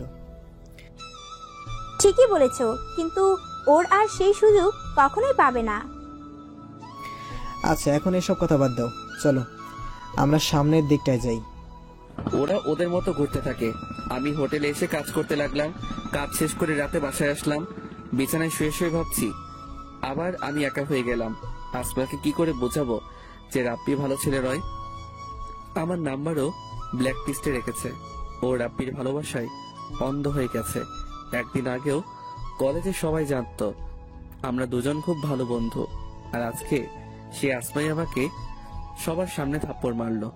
এতটা অন্ধভাবে কাউকে ভালোবাসা উচিত নয়। ও একবার পরীক্ষা করে দেখতে পারতো যে আমি সত্যি বলছি না মিথ্যা। কালকে কলেজে যাওয়ার পর আসমাকে আবার বোঝাতে হবে। ও আমাকে যতই অপবাদ করুক না কেন, ওর সামনে আমাকে সত্যিটা তুলে ধরতেই হবে। সকালে ঘুম থেকে উঠে ফ্রেশ হয়ে কিছুক্ষণ পড়লাম, তারপর কলেজে গেলাম। কলেজে গিয়ে দেখলাম আসমা ওর বান্ধবীদের সাথে কথা বলছে। আসমা, তোর সাথে আমার কথা আছে। তোকে বলেছি না তুই কখনো আমার সামনে আসবি না আর কখনো আমার সাথে কথা বলবি না, তারপরও বেহায়ের মতো কেন আবার আমার কাছে এসেছিস? দেখ আসমা, তুই আমাকে যা বলার বল, দয়া করে আমার কথাটা একবার বিশ্বাস কর। তুই ওর ভালোবাসায় অন্ধ হয়ে গেছিস, তাই এখন তোর আমার কথা বিশ্বাস হচ্ছে না। তুই একবার চিন্তা করে দেখ, আমি সত্যি বলছি না মিথ্যা। অনেক হয়েছে, আর একবারও রাব্বির সম্পর্কে বাজে কথা বলবি না। তোর কপাল ভালো যে আমি তোর মতো একটা ছেলের সাথে বন্ধুত্ব করেছিলাম, কিন্তু তুই আমার সেই বন্ধুত্বের সুযোগ নিলি। তোর কি মনে হয় রাব্বির সম্পর্কে এসব বললেই আমি রাব্বিকে ভুল বুঝবো, তারপর তোকে ভালোবাসবো? তোর কি মনে হয় আমি কিছু বুঝি না? তুই আমাকে ভালোবাসার ফাঁদে ফেলে আমার কাছ থেকে টাকা হাতিয়ে নিতে চাস? তোর সাথে বন্ধুত্ব করাই ছিল আমার জীবনের সব থেকে বড় ভুল, আর এখন তা বুঝতে পারছি। তুই আর কখনো আমার সামনে আসবি না। এই বলে আসমা চলে যেতে লাগলো। তখনই আমি আসমার হাত ধরে ওকে কিছু বলতে যাব, তার আগেই ছোট লোকের বাচ্চা, তোর সাহস কি করে হয় আমার হাত ধরার? তুই কোন সাহসে আমার হাত ধরলি? আরে তোর তো জন্মেরই ঠিক নেই। তুই ভাবলি কি করে আমি তোকে ভালোবাসবো? তোকে করুণা করে তোর সাথে বন্ধুত্ব করেছিলাম, কিন্তু তুই তার যোগ্য নস। তোর মতো এতিম ছেলেকে কেউ কোনোদিন ভালোবাসবে না। চোখের পানি মুছে বলতে লাগলাম, এটা ঠিক যে আমি তোকে ভালোবাসি, কিন্তু এটা ঠিক নয় যে আমি তোর টাকার লোভে তোকে ভালোবাসি। তুই ঠিকই বলেছিস, আমার হয়তো জন্মেরই ঠিক নাই, তাই তো আমি জানি না যে কে আমার বাবা। তোর সাথে পরিচয় হবার আগ পর্যন্ত আমার জীবনে কখনো সুখ আসেনি। তুই ঠিকই বলেছিস যে আমি একটা এতিম ছেলে। তোর সাথে পরিচয় হবার পর আমি ভুলেই গেছিলাম যে আমি একটা এতিম ছেলে। আজকে তুই মনে করিয়ে দিয়ে ভালোই করেছিস। আজকের পর থেকে এই এতিম ছেলেটা তোকে আর বিরক্ত করবে না। তবে একটা কথা মনে রাখ, একদিন ঠিকই তুই আমার কথা বুঝবি। হয়তো তখন আমি থাকবো না, তারপর সেখান থেকে চলে এসে একটা বেঞ্চের উপর বসে আছি আর চোখের পানি ফেলতেছি। হঠাৎ করে সাকিব আমার কাছে এসেই, তোর সাহস কি করে হয় আসমার হাত ধরার? এতদিন আসমার জন্য তোকে কিছু বলতে পারিনি। ভেবেই পাচ্ছি না যে তোর মতো ছেলের সাথে আসমা কি করে বন্ধুত্ব করলো। যাক, অবশেষে আসমা ওর ভুল বুঝতে পেরেছে। আজকে তোর এমন মার মারবো যে আর কোনোদিন আসমার পিছে পড়বি না। সাকিব তারপর আমাকে অনেক মারলো, কোনো কিছুই বলতে পারি নাই। মুখ বুঝে সব সহ্য করেছি। আমি তো আসমার কোনো ক্ষতি করিনি, শুধু ওর সাহায্য করতে চাইছিলাম, কিন্তু তার প্রতিদান ও এইভাবে দিবে তা আমি কোনো দিনও ভাবতে পারি নাই। কোনো মতে বাসায় চলে আসলাম। বাসায় এসে শুয়ে পড়লাম। হাতে কোনো টাকাও নেই যে ডাক্তার দেখাবো। মায়ের কারণে জ্বর চলে আসলো, চোখ দুটো বন্ধ হয়ে আসছে। আর কিছু মনে নেই। চোখ খুলে দেখি আমি একটা বিছানায় শুয়ে আছি। তারপর পাশে তাকিয়ে দেখলাম যে পাশের বাসার বড় ভাই আছে। আমি চোখ খুলছি দেখে বলতে লাগলো, তোর জ্ঞান ফিরেছে, আমি ডাক্তারকে নিয়ে আসি। তারপর বড় ভাইকে আমার সাথে ঘটে যাওয়া সব কিছু বললাম। আমি তোর বাসার পাশ দিয়ে যাওয়ার সময় দেখি তোর রুমের দরজা খোলা। এই সময়ে সাধারণত তোর রুমের দরজা খোলা থাকে না, তাই ভাবলাম হয়তো কোনো চোর হবে। তাই তোর রুমের কাছে গেলাম আর দেখলাম তুই বিছানার উপর শুয়ে আছিস। তোকে দেখে মনে হলো তুই অ্যাক্সিডেন্ট করেছিস। তারপর কাছে গিয়ে তোকে অনেক ডাকলাম, কিন্তু কোনো সাড়া শব্দ পেলাম না। তখন তোর গায়ে হাত দিলাম, তোর শরীর গরম ছিল অনেক। তারপর তোকে হাসপাতালে নিয়ে আসলাম, আর আজকে 2 দিন পর তোর জ্ঞান ফিরল। বড় ভাইয়ের কাছ থেকে এসব শোনার পর আমি আমার সাথে ঘটে যাওয়া ঘটনার কথা মনে করতে লাগলাম। মনে করতেই চোখ দিয়ে পানি গড়িয়ে পড়ল। তোর চোখে পানি কেন? কি হয়েছে আমাকে বল। তারপর বড় ভাইকে আমার সাথে ঘটে যাওয়া সব কিছু বললাম। এত কিছু হয়েছে তোর সাথে? মন খারাপ করিস না, দেখবি একদিন ঠিকই আসমা ওর ভুল বুঝতে পারবে, আর সেই দিন এসে ও তোর কাছে মাফ চাইবে। হয়তো সেই দিন আমি থাকবো না। দূর, যত সব বাজে কথা। এখন একটু ঘুমা, তোর শরীর খুবই দুর্বল। আমি একটু বাসা থেকে আসি।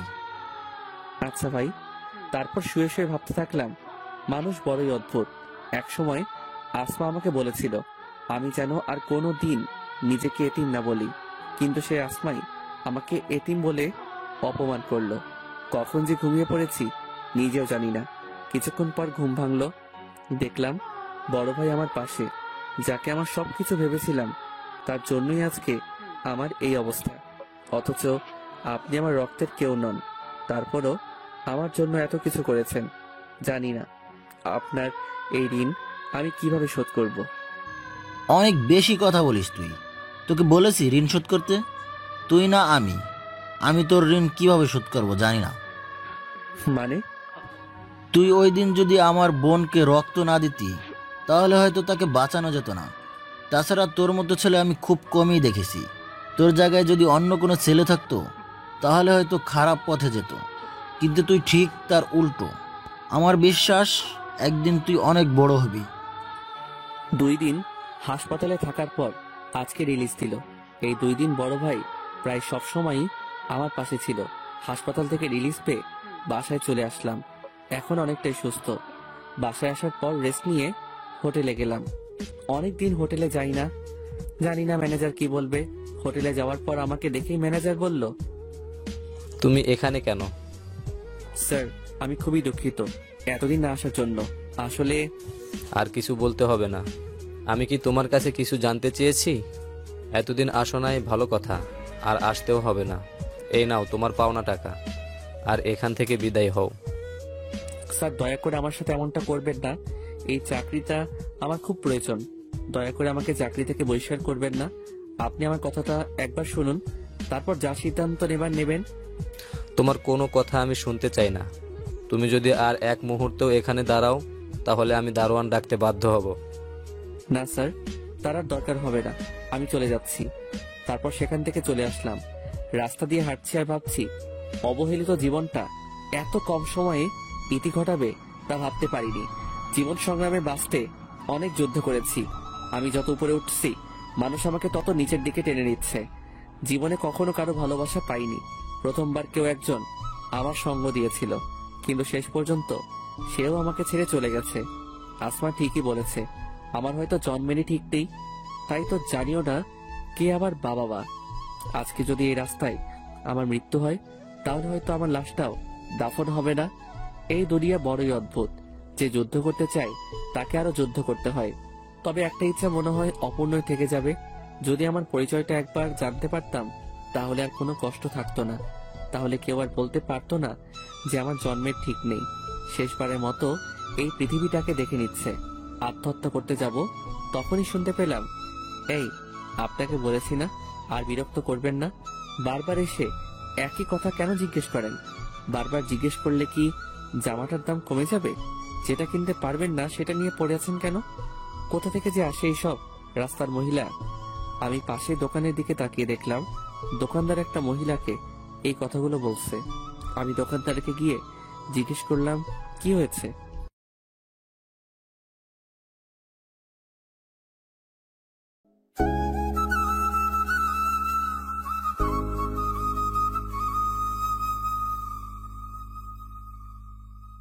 দেখেন ভাই, এই জামাটার দাম 800 টাকা, আর মহিলা বারবার এসে বলতেছে তাকে 400 টাকায় দিতে হবে।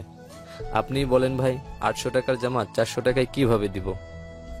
তারপর আমি সেই মহিলাকে জিজ্ঞেস করলাম, আপনি এই জামাটা দিয়ে কি করবেন?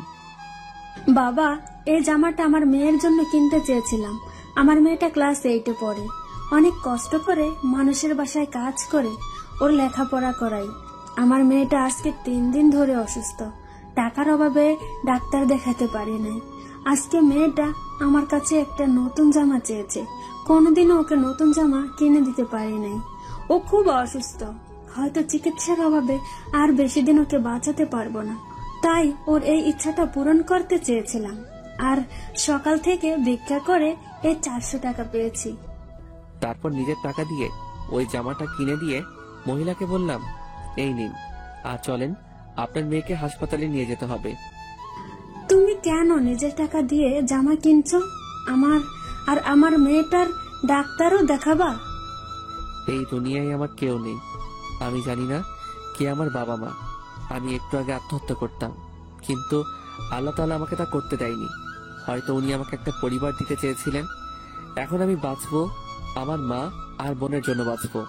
আজ থেকে আপনি আমার মা, আর আপনার মেয়ে আমার বোন। কিন্তু বাবা, তুমি কেন আত্মহত্যা করতে গেলে? তারপর তাকে আমার জীবনের সবকিছু বললাম। কেঁদো না বাবা, দেখবা সব ঠিক হয়ে যাবে। তারপর তার বাসায় গেলাম, তার মেয়েকে ডাক্তারের কাছে নিয়ে গেলাম। 3 দিন পর আজকে সুস্থ হলো। আমাকে দেখে বলতে লাগলো, মা, উনি কে? আজ থেকে আমি তোমার বড় ভাই। তোমার নাম কি? কিন্তু তুমি আমার বড় ভাই কি করে হলে? তারপর মা জান্নাতকে সবকিছু খুলে বলল। জানো ভাইয়া, আমার সাথে না কেউ ভালো ব্যবহার করে না। স্কুলে সবাই আমার সাথে খারাপ ব্যবহার করে। তখন ভাবতাম যদি আমার একটা বড় ভাই থাকতো, তাহলে কেউ আমার সাথে খারাপ ব্যবহার করতে পারতো না।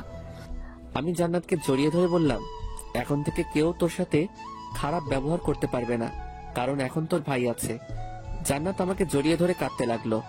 জান্নাত সুস্থ হলে ওকে আর মাকে নিয়ে হাসপাতাল থেকে আমার বাসায় নিয়ে গেলাম। আল্লাহ যা করে ভালোর জন্যই করে। হয়তো তিনি আমাকে একটা পরিবার দিতে চেয়েছিলেন, তাই হয়তো আমাকে জীবিত রেখেছেন। কিন্তু আর একটা জিনিস ভেবে খুবই চিন্তা হচ্ছে, সেটা হলো কিভাবে পরিবারের খরচ চালাবো। বাসার সামনে বসে এগুলো ভাবছি, তখনই বড় ভাই বলল, পারভেজ, তোর বাসায় এরা কারা? বড় ভাইকে সবকিছু খুলে বললাম। ভালোই হয়েছে, তুই একটা পরিবার পেলি। তা তোকে এত চিন্তিত লাগছে কেন? হাসপাতালে থাকার কারণে তো হোটেলে যেতে পারি নাই, তাই চাকরিটা চলে গেছে। এখন ভাবছি কিভাবে খরচ চালাবো। এত ভাবতে হবে না, তোর তো হোটেলে কাজ করার অভিজ্ঞতা আছে। আমি তোকে অন্য একটা হোটেলে কাজ দিয়ে দিব। অনেক অনেক ধন্যবাদ ভাইয়া। আপনার এই ঋণ আমি হয়তো কোনোদিনও শোধ করতে পারবো না। আপনি না থাকলে হয়তো আমি এতদিনে বেঁচেই থাকতাম না। আর কখনো এই কথা বলবি না। আর সন্ধ্যার সময় তৈরি থাকিস, তোকে নিয়ে সেই কাজের জন্য যাব। আচ্ছা ভাই। তারপর বাসায় গিয়ে ফ্রেশ হয়ে কিছু খেয়ে জান্নাতকে নিয়ে বাসার কাছে একটা স্কুলে গেলাম। ওকে সেখানে ভর্তি করিয়ে দিলাম। দুপুরে বাসায় এসে ফ্রেশ হয়ে সবাই মিলে খেতে বসলাম। খাওয়া দাওয়ার পর একটু ঘুমালাম। সন্ধ্যায় বড় ভাইয়ের সাথে তার পরিচিত একটা হোটেলে গেলাম। বড় ভাই হোটেল ম্যানেজারের সাথে কথা বলছে। কিছুক্ষণ পর আমাকে ডাকলো। আমাকে জিজ্ঞেস করলো যে আমি কোন সময় থেকে কাজ করতে পারবো। আগের হোটেলে যে সময় করতাম ওই সময়ের কথা বললাম। তারা কালকে থেকে কাজে যোগ দিতে বলল। তারপর সেখান থেকে বাসায় চলে আসলাম। রাতে শুয়ে শুয়ে ভাবছি সবকিছু যে এত সহজে হয়ে যাবে তা ভাবতে পারি নাই। বড় ভাই আমার জন্য যা করেছে হয়তো আপনজনরাও তা করতো না। উনি খুবই ভালো একজন মানুষ। এতদিন ভাবতাম এই দুনিয়ায় আমি একা, কিন্তু এখন আমি খুবই খুশি, কারণ আমার মা আছে, জান্নাতের মতো একটা বোন আছে। এখন থেকে আর নিজেকে কখনো একা মনে হবে না। শুধু একটা জিনিসই অপূর্ণ থেকে গেল, সেটা হলো আসমা। আমি তো ওর ভালো চেয়েছিলাম, কিন্তু ও আমাকে ভুল বুঝলো, আমাকে অনেক অপমান করলো। যেদিন রাব্বি সত্যিটাও জানতে পারবে সেদিন হয়তো ওর আমাকে মনে পড়বে। হয়তো ওর সাথে বন্ধুত্ব করাই আমার উচিত হয়নি। যদি ওর সাথে বন্ধুত্ব না করতাম তাহলে হয়তো ওর মায়ায় পড়তাম না, আর এখন কষ্ট পেতাম না। আমার ভালোবাসাটা শুধুই একতরফা, কারণ এই ভালোবাসা হয়তো কখনো পূর্ণতা পাবে না। এসব ভাবতে ভাবতে ঘুমিয়ে পড়লাম। সকালে ঘুম থেকে উঠে ফ্রেশ হয়ে কিছু খেয়ে জান্নাতকে নিয়ে স্কুলে গেলাম। ওকে স্কুলে রেখে আমি কলেজে গেলাম। অনেকদিন পর কলেজে যাচ্ছি। কলেজে যাওয়ার পর একটা বেঞ্চের উপরে একা একা বসে আছি, কারণ এখনো ক্লাসের সময় হয়নি। আগে হলে আমার সাথে আসমা বসে থাকতো, কিন্তু এখন একটা সম্ভব নয়। দূর থেকে দেখলাম আসমা ওর বন্ধুদের সাথে কথা বলছে। আসমা আমাকে দেখেনি, কারণ আমি এমন ভাবে আছি যাতে আসমার চোখ আমার উপরে না পড়ে। ও আমাকে বলেছিল আমার মুখ যাতে ওর দেখতে না হয়, তাই যতটা সম্ভব ওর থেকে দূরে থাকতে হবে। একটু আগে ভুলবশত ওর দিকে চোখ পড়েছে, না আর কখনো বেহাইয়ের মতো ওর দিকে তাকানো যাবে না।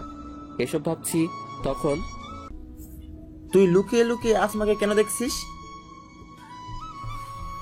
পিছনে তাকিয়ে দেখলাম সাকিব আমাকে বলছে। আমি ইচ্ছে করে তাকাইনি। তো বড় সাহস, কলেজে ক্যাম্পাসে হাতে সিগারেট নিয়ে ঘুরে। মিম, তুই এইসব ফালতু ছেলের কথা বাদ দে তো। ওর মতো ছেলেরা এছাড়া আর কি বা করতে পারে? তা ঠিক বলেছিস, ওকে দেখে অনেক ভদ্র ছেলে মনে হইলেও ও একটা ফালতু ছেলে। তুই এরকম একটা ছেলের সাথে কি করে যে এতদিন বন্ধুত্ব করলি, আমি তাই ভেবেই পাচ্ছি না।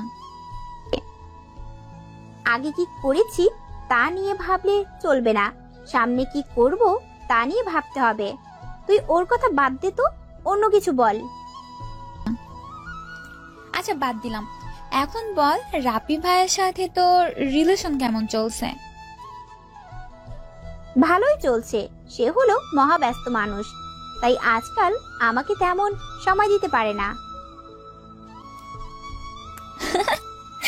দেখিস পাখি যেন আবার খাঁচা ছেড়ে চলে না যায়।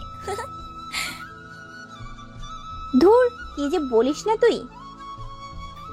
আরে মজা করলাম, রাব্বি ভাইয়া আর যাই হোক পারভেজের মতো না। কোথায় ওই ফালতু ছেলেটা আর কোথায় রাব্বি? কার সাথে যে তুই কার তুলনা করিস? আচ্ছা বাদ দে, চল এখন ক্লাসে যাই। চল। আসমা আর ওর বান্ধবীরা ক্লাসে চলে গেল। আমিও ক্লাসে এসে সবার পিছনের বেঞ্চে বসে পড়লাম। আমার সাথে যখন বন্ধুত্ব ছিল তখন ওর সাথেই সামনের বেঞ্চে বসতাম।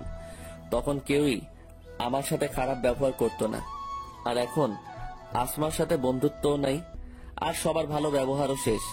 সামনের বেঞ্চে আমার জায়গা হয় না, তাই পিছনের বেঞ্চে বসতে হয়।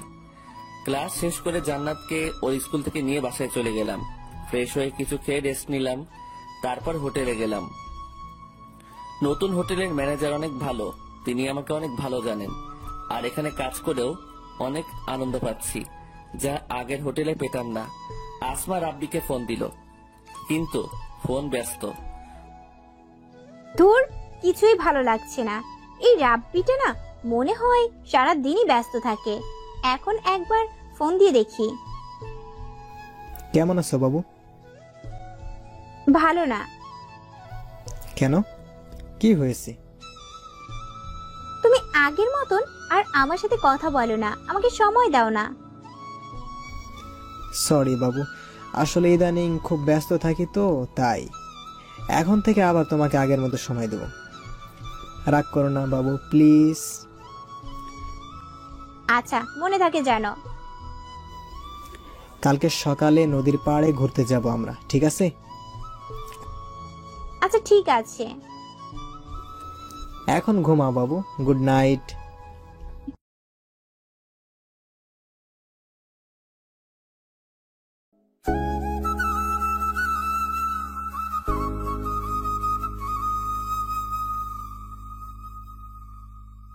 Good night. রাব্বির সাথে কথা বলার পর এখন অনেক ভালো লাগছে। এখন শান্তিতে ঘুমাতে পারবো। হঠাৎ একটা জিনিস মনে পড়ে গেল, সেটা হলো শাড়ি। পারভেজ আমার জন্মদিনে আমাকে একটা শাড়ি দিয়েছিল। না, ওর কোনো কিছুই আমার কাছে রাখা সম্ভব নয়। কালকে আগে কলেজে যেতে হবে, তারপর ওকে শাড়িটা দিয়ে রাব্বির সাথে ঘুরতে যাব।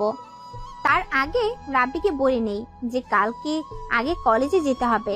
রাব্বির নাম্বারে ফোন দিলাম, কিন্তু ওয়েটিং। আবার দিলাম, তাও ওয়েটিং। কিছুক্ষণ পর রাব্বি কল দিল। সরি বাবু, আসলে এক বন্ধুর সাথে খুবই গুরুত্বপূর্ণ একটা কথা বলছিলাম তো। ও, তা কিসের জন্য কল দিলা? আসলে কালকে আমাকে আগে কলেজে যেতে হবে, তারপর কলেজ থেকে তোমার সাথে যাব। আচ্ছা, আমি তোমাকে কলেজ থেকে এসে নিয়ে যাব। আচ্ছা। অনেক রাত হয়ে গেছে, এখনো বাসায় যেতে পারিনি। না জানি মা আর জান্নাত কত চিন্তা করছে। মোবাইলও তো নাই কারো কাছে যে ফোন দিব। আমার কাছে যে মোবাইলটা ছিল ওটা তো আসমার। ওর সাথে যখন বন্ধুত্ব ছিল তখন ও আমাকে দিয়েছিল, আর এখন তো বন্ধুত্ব নাই, তাই এখন আর ব্যবহার করি না। প্যাকেটে ভরে যত্ন সহকারে রেখে দিয়েছি। ওকে দিয়ে দিতাম, কিন্তু ও তো আমাকে ওর সামনে যেতে নিষেধ করেছে, তাই আর দেওয়া হয়নি। কোনো একদিন সময় সুযোগ পেলে দিয়ে দিব। বাসায় চলে আসলাম। আসার পরই মা বলল, আজকে এত দেরি হলো কেন বাবা? আজকে হোটেলে কাজের চাপ অনেক বেশি ছিল, তাই আসতে দেরি হয়েছে। তা তোমরা খেয়েছো? তোকে ছাড়া কি করে খাই বাবা? জান্নাতও খাইনি। না, শুধু শুধু এত রাত পর্যন্ত না খেয়ে থাকলে কেন? তোমাদের কত কষ্ট হয়েছে না? তুমি অসুস্থ মানুষ, জান্নাত তো ছোট মানুষ, আর কখনো এমন করবে না। তুমি যত যাই বলো না কেন ভাইয়া, আমরা তোমাকে ছাড়া কখনো খাবো না। হয়েছে, আপনারা পাকনামি করতে হবে না। এখন সবাই মিলে ভাত খাবো। খেয়ে দিয়ে শুয়ে পড়লাম। সকালে ঘুম থেকে উঠে ফ্রেশ হয়ে কিছু খেয়ে জান্নাতকে নিয়ে বেরিয়ে পড়লাম। ও, একটা জিনিসই তো নেওয়া হয়নি। তাড়াতাড়ি করে মোবাইলটা ব্যাগের ভিতরে ভরে নিলাম। প্রতিদিনই মোবাইলটা নিয়ে যাই, যখন সুযোগ পাবো তখনই দিয়ে দিব। তারপর জান্নাতকে ওর স্কুলে নামিয়ে দিয়ে আমি কলেজে চলে আসলাম। একটা বেঞ্চের উপর বসে আছি। হঠাৎ পেছন থেকে আসমার কণ্ঠের মতো কিছু শুনতে পেলাম। তাকিয়ে দেখলাম আসমা আমাকে ডাকছে, আর ওর হাতে একটা প্যাকেটটা আমার হাতে দিয়ে বলতে লাগলো, এটা তোর দেওয়া সেই শাড়িটা। আমি চাই না তোর কিছু আমার কাছে থাকুক। এতদিন মনে ছিল না, তাই দিতে পারিনি। তারপর আমিও ব্যাগ থেকে মোবাইলটা বের করে ওকে দিয়ে দিলাম। আমার মতো রাস্তার ছেলের হাতে এটা শোভা পায় না। আপনার মোবাইল আপনার কাছেই রাখুন। আপনার সামনে দিতে নিষেধ করেছিলেন, তাই এতদিন দেওয়া হয় নাই। ভালো করেছিস, দিয়েছিস। সব জিনিস সবার জন্য না। এই বলে আসমা চলে গেল। রাব্বিকে ফোন দিয়ে আসতে বললাম। ও আসার পর নদীর পাড় ঘুরতে গেলাম। নদীর পাশেই একটা পার্ক আছে, খুবই সুন্দর। পার্কের একটা বেঞ্চের উপর বসে দুজনে গল্প করছি। আচ্ছা বাবু, তুমি আমাকে ভালোবাসো তো? এটা কি ধরনের প্রশ্ন রাব্বি? আরে রাগ করো কেন? আমি তো শুধু এমনিতেই জিজ্ঞেস করলাম। আমি যদি কিছু বলি তুমি রাগ করবে না তো? রাগ কেন করব? আচ্ছা, আমি যদি তোমার কাছে কিছু চাই তুমি দিবে? দেওয়ার চেষ্টা করব। বলো কি চাই? আমি তোমার সাথে রুম ডেট করতে চাই আসমা। কি বলছো তুমি এসব? তোমার মাথা ঠিক আছে তো? তুমি এভাবে রিয়াক্ট কেন করছো? এটা তো আজকালকার যুগের কমন ব্যাপার, তাই না? এটা সবাই করে। সবাই করে তার মানে এটা নয় যে আমাদেরও করতে হবে। আর বিয়ের আগে আমি কখনোই এসব করতে পারবো না। বিয়ে তো আমরা করবই, তাহলে করলে সমস্যা কি? আমরা বিয়ে করব, এখনো করিনি। দেখো আসমা, আমার সব ফ্রেন্ডরাই রিলেশন করে, আর ওরা ওদের গার্লফ্রেন্ডের সাথে রুম ডেটও করেছে। আর সবাই এটা করে, আজকালকার রিলেশনই এমন। তার মানে তুমি আমার সাথে রুম ডেট করে তোমার ফ্রেন্ডদের এটা বোঝাতে চাও যে তুমি আমার সাথে রুম ডেট করেছো, আর আজকালকার রিলেশন কেমন তা জানার প্রয়োজন বোধ করছি না। আমি সেটা বোঝাতে চাইনি, আমি শুধু তোমাকে এটা বোঝাইছি যে এরকমটা এখন সচরাচর হয়ে থাকে। আমি এটা ভেবে পাচ্ছি না যে তুমি এরকম নিচু চিন্তা ভাবনা কি করে করতে পারো। আমি এই বিষয়ে তোমার সাথে আর কোনো কথা বলতে চাই না। আমি চললাম। রাগ করেই সেখান থেকে চলে আসলাম। এতটা রাগ হয়েছে রাব্বির উপর তা বলার মতো না। ও কি করে আমায় এমন প্রস্তাব দিতে পারে আমি সেটাই ভেবে পাচ্ছি না। বাসায় চলে আসলাম, কিছুই ভালো লাগছে না। দুপুরে না খেয়েই শুয়ে পড়লাম। বিকালে মিম ফোন দিল। আজকে কলেজে আসলি না কেন? রাব্বির সাথে ঘুরতে গিয়েছিলাম। তোর কণ্ঠ এমন লাগছে কেন? রাব্বি ভাইয়ের সাথে কি কিছু হইছে? না, ভালো লাগছে না, পরে কথা বলবো। আচ্ছা, আমি তোর বাসায় আসছি। ফোনে কথা বলতেও ভালো লাগছিল না। পার্কে থেকে আসার পর রাব্বি আমাকে অনেক কল মেসেজ দিয়েছিল, কিন্তু আমি রাগের কারণে রিপ্লাই করি নাই। কিছুক্ষণ পর মিম আসলে ওর সাথে ছাদে গেলাম। এখন আমাকে বল তো তোর কি হয়েছে? আন্টির কাছে শুনলাম এখন পর্যন্ত কিছু খাসনি। রাব্বির উপর রাগ করেছি। কেন, কি হয়েছিল? ও আজকে পার্কে আমাকে রুম ডেট করতে অফার করেছিল। কি? তা তুই কি বললি? ওর সাথে ঝগড়া করে চলে এসেছি। তা এর সাথে ভাত না খাওয়ার কি সম্পর্ক? আমার কিছুই ভালো লাগছিল না। আমি ভেবে পাচ্ছি না ও এরকমটা কি করে করতে পারে।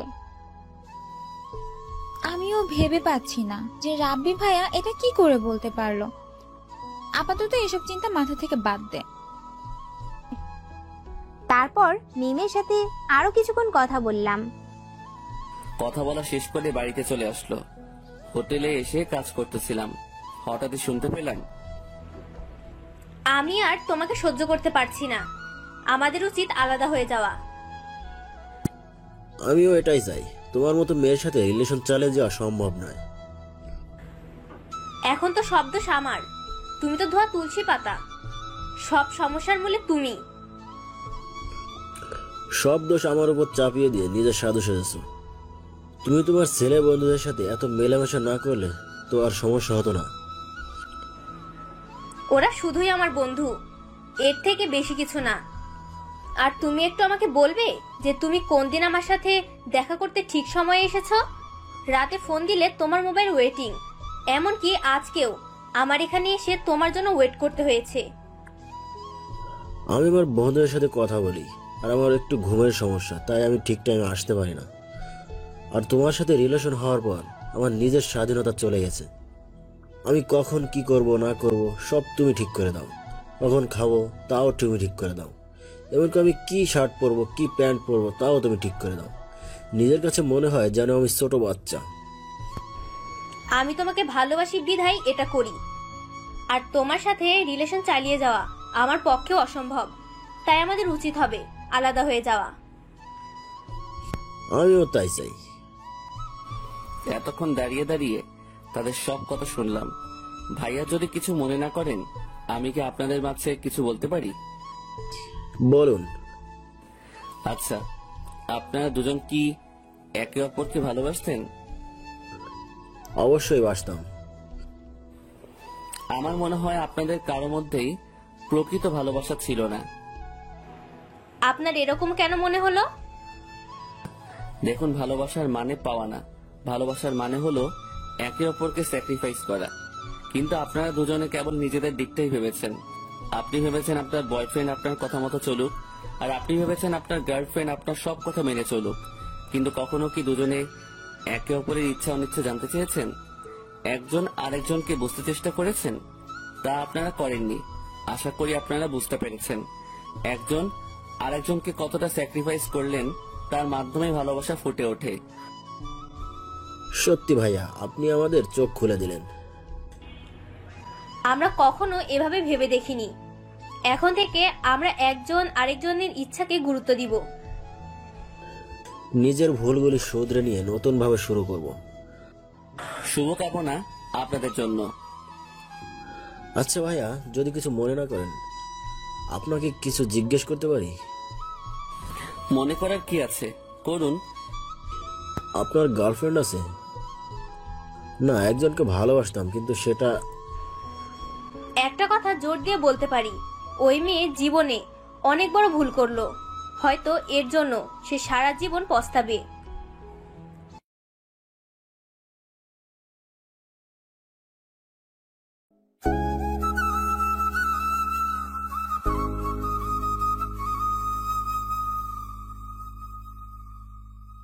না, একজনকে ভালোবাসতাম, কিন্তু সেটা... একটা কথা জোর দিয়ে বলতে পারি, ওই মেয়ে জীবনে অনেক বড় ভুল করলো। হয়তো এর জন্য সে সারা জীবন... রেস্টুরেন্টের মেয়েটার কথা মনে পড়ে গেল। মেয়েটা আসমাকে নিয়ে যা বলেছিল, হয়তো তা কখনো সত্যিই হবে না। কারণ আসমা আমাকে কোনো দিনও ভালোবাসবে না। ও রাব্বিকে অনেক ভালোবাসে। জানি না রাব্বি ওকে ভালোবাসে কিনা, কিন্তু আমি চাই আসমা সুখে থাকুক। ওকে ভুলে যেতে চাই, কারণ ওর সাথে যখন আমার পরিচয় হয়েছিল তখন আমার কেউ ছিল না, কিন্তু এখন আমার একটা পরিবার হয়েছে। আমাকে তাদের দেখাশোনা করতে হবে। শুধু শুধু ওর কথা ভেবে বসে থাকলে চলবে না। এসব ভাবতে ভাবতেই ঘুমিয়ে পড়লাম, আর ওইদিকে আসমা রাব্বির কথা ভাবতে ভাবতে ঘুমিয়ে গেলাম। ঘুম থেকে উঠে ফ্রেশ হয়ে কিছু খেলাম, তারপর রাব্বিকে ফোন দিয়ে বেরিয়ে পড়লাম। পার্কে গিয়ে রাব্বির জন্য অপেক্ষা করতেছি। কিছুক্ষণ পর রাব্বি চলে আসলো। দুঃখিত, আমার একটু দেরি হয়ে গেল। আরে কোনো সমস্যা নেই, চলো দুজনে হাঁটি। আমি তোমার সাথে জরুরি কিছু কথা বলতে এখানে এসেছি। আচ্ছা বলো।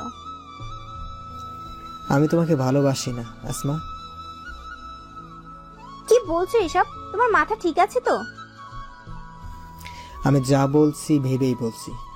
আসলে তোমার সাথে রিলেশনের যাওয়ার আগে আমার আরও একটা রিলেশন ছিল, ওর নাম লাবণী। আমাদের পরিবারেরাও মেনে নিয়েছিল, তারা আমাদের বিয়েও ঠিক করেছিল। কিন্তু হঠাৎই একটা ভুল বোঝাবুঝির কারণে আমাদের সম্পর্কটা ভেঙে যায়। তারপর আমি খুবই ডিপ্রেশনে ভুগি। আমার কিছুই ভালো লাগতো না তখন, আমার অবস্থা খুবই খারাপ হচ্ছিল। তারপর হঠাৎ একদিন আমি তোমাকে দেখি, তুমি তোমার বান্ধবীদের সাথে হেসে হেসে কথা বলছিলে। কেন জানি না, আমার খুবই ভালো লেগেছিল তোমার হাসিটা। তুমি যতক্ষণ কথা বলছিলে ততক্ষণ আমি তোমার দিকে তাকিয়েছিলাম। এমনিতে লাবণীর সাথে ব্রেকআপ হবার পর আমি ভীষণ হতাশ হয়ে পড়েছিলাম। তারপর তোমাকে প্রপোজ করি, আর তুমিও রাজি হয়ে গেলে। কিন্তু আমি তোমাকে মন থেকে মেনে নিতে পারছিলাম না, কারণ আমি লাবণীকে অনেক ভালোবেসে ফেলেছিলাম।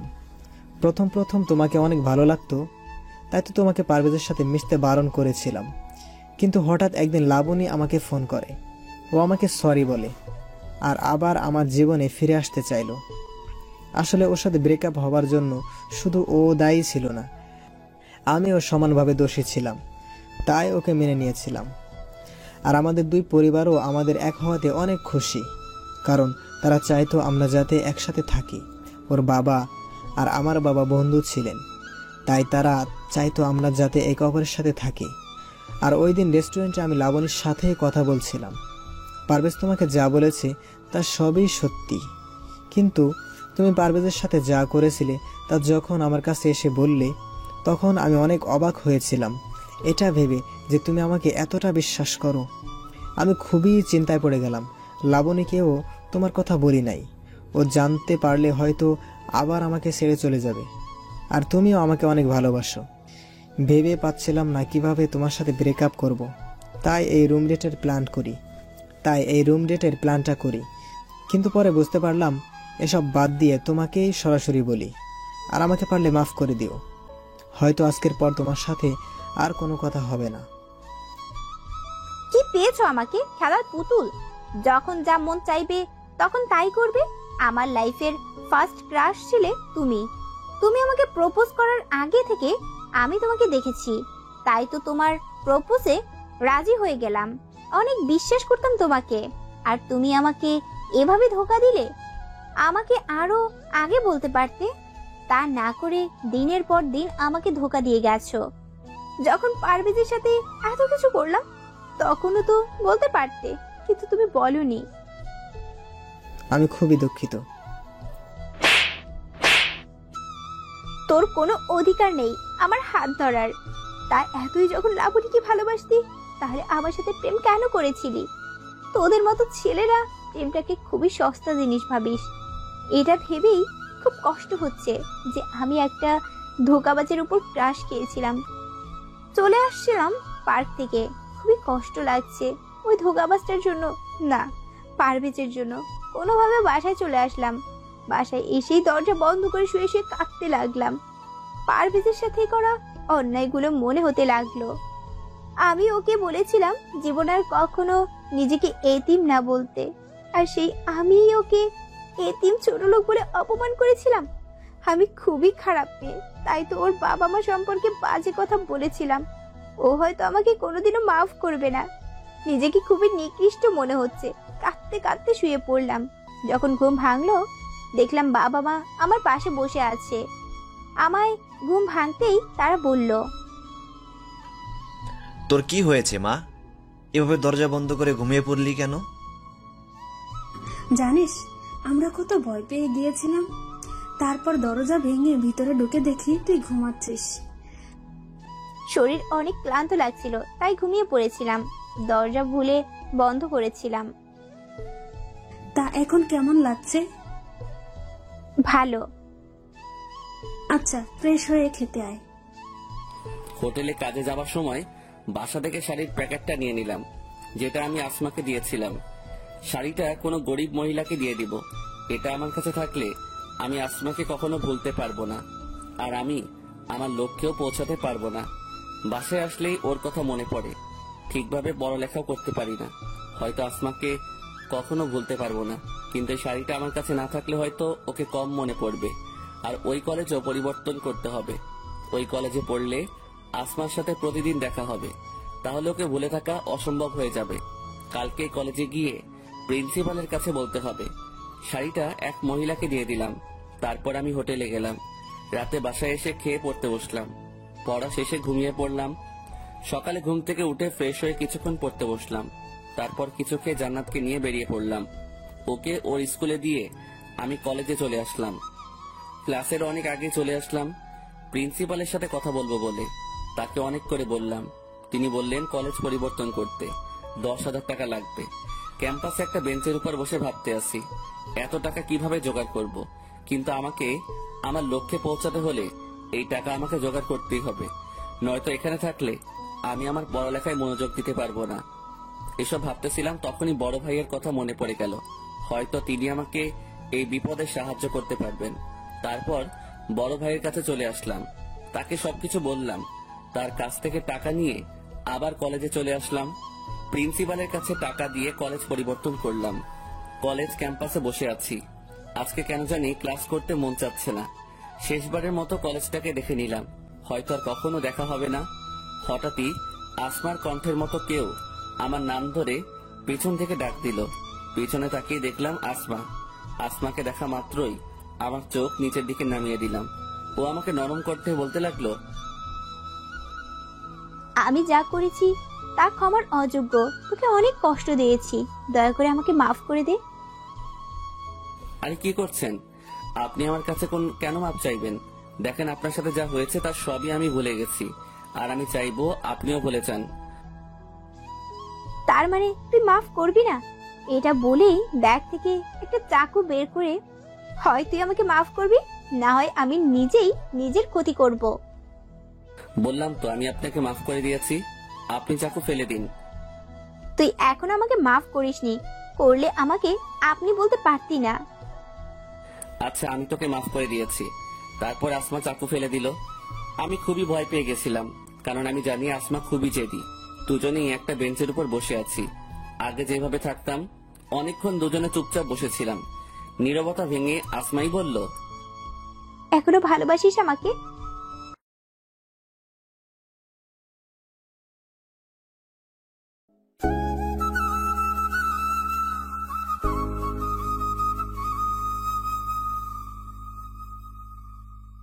আচ্ছা আমি তোকে মাফ করে দিয়েছি। তারপর আসমা চাকু ফেলে দিল। আমি খুবই ভয় পেয়ে গেছিলাম, কারণ আমি জানি আসমা খুবই জেদি। দুজনেই একটা বেঞ্চের উপর বসে আছি। আগে যেভাবে থাকতাম, অনেকক্ষণ দুজনে চুপচাপ বসেছিলাম। নীরবতা ভেঙে আসমাই বলল, এখনো ভালোবাসিস আমাকে? না। কেন? আগে তো বাসতি। তখন অনুভূতিগুলো জীবিত ছিল, এখন মরে গেছে। আবার জাগিয়ে তুলবি? তা সম্ভব নয়। কেন? আগে এই পৃথিবীতে আমার কেউ ছিল না, এখন আমার এক মা আর বোন আছে, তারাই এখন আমার সব। আগে আমার জীবনের কোনো লক্ষ্য ছিল না, কিন্তু এখন আছে। আর তার জন্য তোকে ভুলে থাকাটা খুবই জরুরি। আমি খুবই খারাপ একটা মেয়ে, তাই তো তোর সাথে ওরকমটা করতে পেরেছি। তুই পারবি আমাকে ভুলে থাকতে? তুই না আমাকে অনেক ভালোবাসিস? পারতে হবে, আর তার জন্যই আমি কলেজ পরিবর্তন করব। এখানে থাকলে হয়তো তোকে ভুলে থাকা সম্ভব না। তুই কলেজ কেন পরিবর্তন করবি? তোকে আমার ভালোবাসতে হবে না। তারপরও তুই প্লিজ আমাকে ছেড়ে যাস না। তুই চলে গেলে আমি কিন্তু নিজের ক্ষতি করব। তুই ভালো করে জানিস আমি চাই না তোর কোনো ক্ষতি হোক, তাই হয়তো তুই এভাবে বলছিস। কিন্তু তুই যদি আমার সত্যি ভালো চাস, তাহলে নিজের কোনো ক্ষতি করবি না। আমি তোকে ছাড়া বাঁচতে পারবো না। তোর মতো করে কেউ আমাকে ভালোবাসতে পারবে না। তুই প্লিজ আমাকে ছেড়ে যাস না। যদি কখনো জীবনে বড় হতে পারি, তাহলে আবার তোর কাছে ফিরে আসবো। আর যদি না পারি, তাহলে হয়তো আর কোনো দিনও আমাদের দেখা হবে না। আমি তোর ফিরে আসা পর্যন্ত অপেক্ষা করব। তোকে শুধু একটা কথাই বলতে চাই, যদি আমাকে সত্যি চাস, তাহলে নিজের কোনো ক্ষতি করবি না। সবসময় ভালো থাকবি, হাসি খুশি থাকবি। তুই অনেক ভালো একটা মেয়ে। এটা বলে সেখান থেকে চলে আসলাম। পিছনে তাকালাম না। জানি আসমা বেঞ্চের উপর বসে কাঁদতেছে। কাঁদুক, কাঁদলে হয়তো কষ্ট কম হবে। জানি না কখন আসমার যোগ্য হতে পারবো কিনা। এখন জীবনের একটাই লক্ষ্য, সেটা হলো ভালো পড়ালেখা করে ভালো চাকরি করা, যাতে পরিবারের খেয়াল রাখতে পারি। যদি কখনো আসমাদের সমকক্ষ হতে পারি, তাহলে ওর কাছে ফিরে আসবো অবহেলিত ভালোবাসার জন্য। আর যদি না পারি, তাহলে মুছে ফেলতে হবে জীবন থেকে আসমা নামটি। আজকে নিজের দোষে পারভেজকে হারালাম। যখন ও কাছে ছিল তখন বুঝতে পারি নাই, আর এখন দূরে চলে যাওয়ায় কষ্ট পাচ্ছি। জানি না ওকে আর পাবো কিনা। এসব ভাবতেছি আর বেঞ্চের উপর বসে কাঁদতেছি। তখনই মিম আসলো। তোর কি হইছে আসমা? এভাবে বেঞ্চের উপর বসে কান্না কেন করছিস? আমি অনেক ভুল করে ফেলেছি, আর সেই ভুলের জন্য আজকে পারভেজ আমাকে ছেড়ে চলে গেছে। কি হয়েছে আমাকে বল তো। মিমকে সবকিছু বললাম। সব শোনার পর ও বলল, এখন কষ্ট পেয়ে কি লাভ? পারভেজ তো আর ফিরে আসবে না। আমরা এমনই, যখন কাছে থাকে তখন তার মূল্য বুঝি না, যখন সে দূরে চলে যায় তখনই তাকে বুঝতে পারি। এখন এভাবে কেঁদে আর কি হবে? যদি ওকে সত্যিই ভালোবাসিস, তাহলে ওর জন্য অপেক্ষা করা ছাড়া আর কোনো পথ নাই তোর কাছে। হ্যাঁ, আমি তাই করব। প্রয়োজনে আমি পারভেজের জন্য সারা জীবন অপেক্ষা করব। ওকে আমি অনেক ভালোবাসি। তা এখন কান্না থামা, চল তোকে বাসায় দিয়ে আসি। জানি না আসমাকে ভুলে থাকতে পারবো কিনা। যতই ওকে ভুলে থাকার চেষ্টা করি ততই আরো বেশি করে ওকে মনে পড়ে। তোকে এমন দেখাচ্ছে কেন বাবা? তোর কি কিছু হয়েছে? না মা, কিছুই হয়নি। আমার কাছে কিছু লুকাস না বাবা। তোকে দেখেই বোঝা যাচ্ছে যে তোর কিছু হয়েছে। আর তুই তো আজকে কলেজ থেকে তাড়াতাড়ি চলে এলি। কিছু হয়ে থাকলে আমাকে বল বাবা। মাকে আসমার সাথে ঘটে যাওয়া সবকিছু বললাম। মেয়েটাকে তো অনেক ভালোবাসিস, তাহলে ওর থেকে দূরে কেন চলে এলি? কি করতাম আমি মা? ওদের আর আমাদের মধ্যে আকাশ পাতাল ব্যবধান। ওর বাবা হয়তো কখনো এই সম্পর্ক মেনে নেবে না। মেনে না নেওয়ারই কথা। কোনো বাবাই চাইবে না তার মেয়েকে কোনো গরিব ছেলের সাথে বিয়ে দিতে। এটা তুই ঠিক বলছিস। হয়তো আসমার বাবা তার মেয়ের সুখের জন্য রাজি হতো। আর তুই কি পারবি আসমাকে বলে থাকতে? তুই ঠিকই কষ্ট পাবি, আর আমরা চাই না তুই কষ্ট পাস। মিম আমাকে বাসায় পৌঁছে দিয়ে গেল। রুমে এসে কান্না করতে লাগলাম। কিছুক্ষণ পর বাবা মা আমার রুমে আসলো। মা, তুই কি অসুস্থ? মিম তোকে বাসায় দিয়ে গেল। এ কি, তুই কান্না কেন করছিস? কি হয়েছে মা, আমাদের বল। ও আমাকে ছেড়ে চলে গেছে মা। আমার নিজের ভুলের জন্য ওকে হারালাম। কার কথা বলছিস তুই? মা বাবাকে পারভেজের ব্যাপারে সবকিছু বললাম। ওই ছেলের এত সাহস যে আমার মেয়েকে কষ্ট দেয়। তুই চিন্তা করিস না মা, পারভেজের সাথেই তোর বিয়ে দেব। তুই শুধু ওর ঠিকানা দে। কিন্তু ও রাজি হবে না বাবা। তা নিয়ে তুই চিন্তা করিস না। আমার মেয়ে কষ্ট পাবে ওই ছেলের জন্য, তা আমি হতে দেব না। বিছানায় শুয়ে আছি, তখনই কে যেন দরজা নক করলো। মা গিয়ে দরজা খুলে দিল। কিছুক্ষণ পর আমাকে ডাক দিল। মা, এই লোকটা কে? আমি আসমার বাবা। আমি জানতে এসেছি তুমি আমার মেয়েকে ছেড়ে কেন চলে এলে। আমি জানি তুমি আসমাকে ভালোবাসো আর ভবিষ্যতেও বাসবে। ওর যোগ্য হয়ে ওর কাছে ফিরে আসবে। মানুষের যোগ্যতা তার চরিত্রে ফুটে ওঠে। আর তুমি যদি আমাকে অন্য 5টা মেয়ের বাবার মতো ভাবো তাহলে ভুল ভাববে। আমি মোটেও সেরকম নই। আমরা এখন পর্যন্ত আসমার কোনো ইচ্ছা অপূরণ রাখিনি। ও যা চেয়েছে তাই দিয়েছি। ওকে কোনোদিনও কষ্ট পেতে দেইনি। আর আজকে প্রথমবার ও কষ্ট পেল, শুধু তোমার জন্য। দেখো, আমি চাই তুমি আসমাকে বিয়ে করো। তোমার পরিচয় জানার দরকার নেই, আমরা শুধু তোমাকে জানলেই হবে। মাফ করবেন আমাকে, আমি এখন আসমাকে বিয়ে করতে পারবো না। আপনি যতটা সহজভাবে বলে দিলেন, জীবনটা ততটা সহজ নয়। আসমার 1 মাসের যা খরচ তা হয়তো আমি 6 মাসেও আয় করতে পারি না। আর এখন আমার যা অবস্থা, তাতে আসমাকে বিয়ে করা সম্ভব নয়। তুমি আমার অফিসে কাজ করবে, তাহলে তো আর কোনো সমস্যা থাকলো না। কিন্তু আমি কষ্ট না করে কোনো কিছু পেতে চাই না। কষ্ট না করে পেলে তার কোনো মূল্য থাকে না। আমি আমার যোগ্যতা অনুযায়ী কাজ করব। আচ্ছা, তুমি তোমার যোগ্যতা অনুসারে আমার অফিসে কাজ করবে, পাশাপাশি লেখাপড়া করবে। দেখো বাবা, আসমা তোমাকে ছাড়া বাঁচতে পারবে না। ও খুবই আবেগী একটা মেয়ে, খুব অল্পতেই মানুষকে বিশ্বাস করে ফেলে। ওকে কোনোদিনও এভাবে কাঁদতে দেখিনি, আজকে প্রথমবার দেখলাম। দয়া করে তুমি আপনি আসমাকে আমার সাথে বিয়ের কথা বলবেন না, এটা ওর জন্য সারপ্রাইজ। আচ্ছা ঠিক আছে, তবে আমি চাই তুমি সকালে তোমার দেওয়া বাড়িতে ওঠো। প্লিজ কিছু মনে করো না। আমি এটা দেব না, অফিস থেকে তোমাকে দেওয়া হবে। তার বিনিময়ে মাসিক বেতন থেকে টাকা কেটে রাখা হবে। তোমার বেতন থেকে তোমরা সেই বাড়িতে উঠবা, সেখানেই বিয়ের কার্যক্রম হবে। আচ্ছা ঠিক আছে, তাহলে আমি এখন চলি, কালকেই তোমাদের বিয়ে হবে। বাবা, পারভেজ কি বললো? ও রাজি হয়নি মা। আমি জেদ করে তোর বিয়ে অন্য এক জায়গায় ঠিক করে ফেলেছি। এটা কি হয়ে গেল? তুই যদি এই বিয়ে না করিস তাহলে আমার মরা মুখ দেখবি। কথাটা আমি বলে গেলাম, মনে রাখিস। এটা কি হয়ে গেল? আমি পারভেজকে ছাড়া অন্য কাউকে কি করে বিয়ে করব?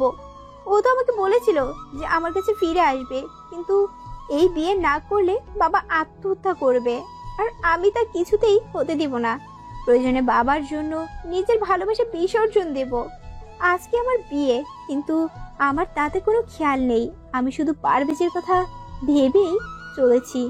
কার সাথে আমার বিয়ে হচ্ছে তা জানারও ইচ্ছে নেই। কবুল বলার সময় বারবার চোখের সামনে পারভেজের মুখটা ভেসে উঠল। তখনই বাবার কথা মনে পড়ে গেল। তারপর কবুল বলে দিলাম। বাসর ঘরে বসে আছি। শুনেছি এই দিনটা নাকি মেয়েদের জীবনের শ্রেষ্ঠ রাত, কিন্তু আমার কাছে আজাবের মতন মনে হচ্ছে। কিছুক্ষণ পর কেউ একজন বাসর ঘরে প্রবেশ করলো, তারপর বলল, শুনেছি বাসর ঘরে স্বামী আসলে তাকে সালাম দিতে হয়, কিন্তু আপনি তা জানেন না মনে হচ্ছে। দেখুন, আপনাকে আমি স্বামী হিসেবে মানতে পারবো না। আমি অন্য একজনকে ভালোবাসি, বাবার জন্য বিয়েটা করেছি। আপনি বললেই তো আর হবে না। আপনি আমার বউ, আপনার উপর আমার অধিকার আছে, আর আমি আমার অধিকার আদায় করেই ছাড়বো। দেখুন, ভালো হবে না কিন্তু। যখনই সামনে তাকালাম আমি অবাক পারভেজকে দেখে। তুমি আমাকে অনেক কষ্ট দিয়েছো, তাই তোমাকে তার শাস্তি দিলাম। তুমি জানো আমি কতটা কষ্ট পেয়েছি? আর কখনো কষ্ট দিব না। তোমাকে অনেক ভালোবাসবো। আমি খুবই দুঃখিত তোমাকে অপমান করার জন্য। দয়া করে আমাকে মাফ করে দাও। এসব কথা এখন বাদ দাও। রাজ্যে ফুরিয়ে যাচ্ছে, বাসর করবো কখন? আজকে কোনো বাসর হবে না। কেন? তুমি আমাকে কষ্ট দিয়েছো তাই। তুমি বললেই তো আর আমি মানবো না। আমি আমার অধিকার ঠিকই বুঝে নিব। এটা বলেই আসমাকে জড়িয়ে ধরলাম। এই সবাই দেখছে তো, লাইট বন্ধ করো। লাইট বন্ধ করে আসমাকে নিয়ে সুখের সাগর পাড়ি দিতে গেলাম। সবাই দোয়া করবেন। সমাপ্ত।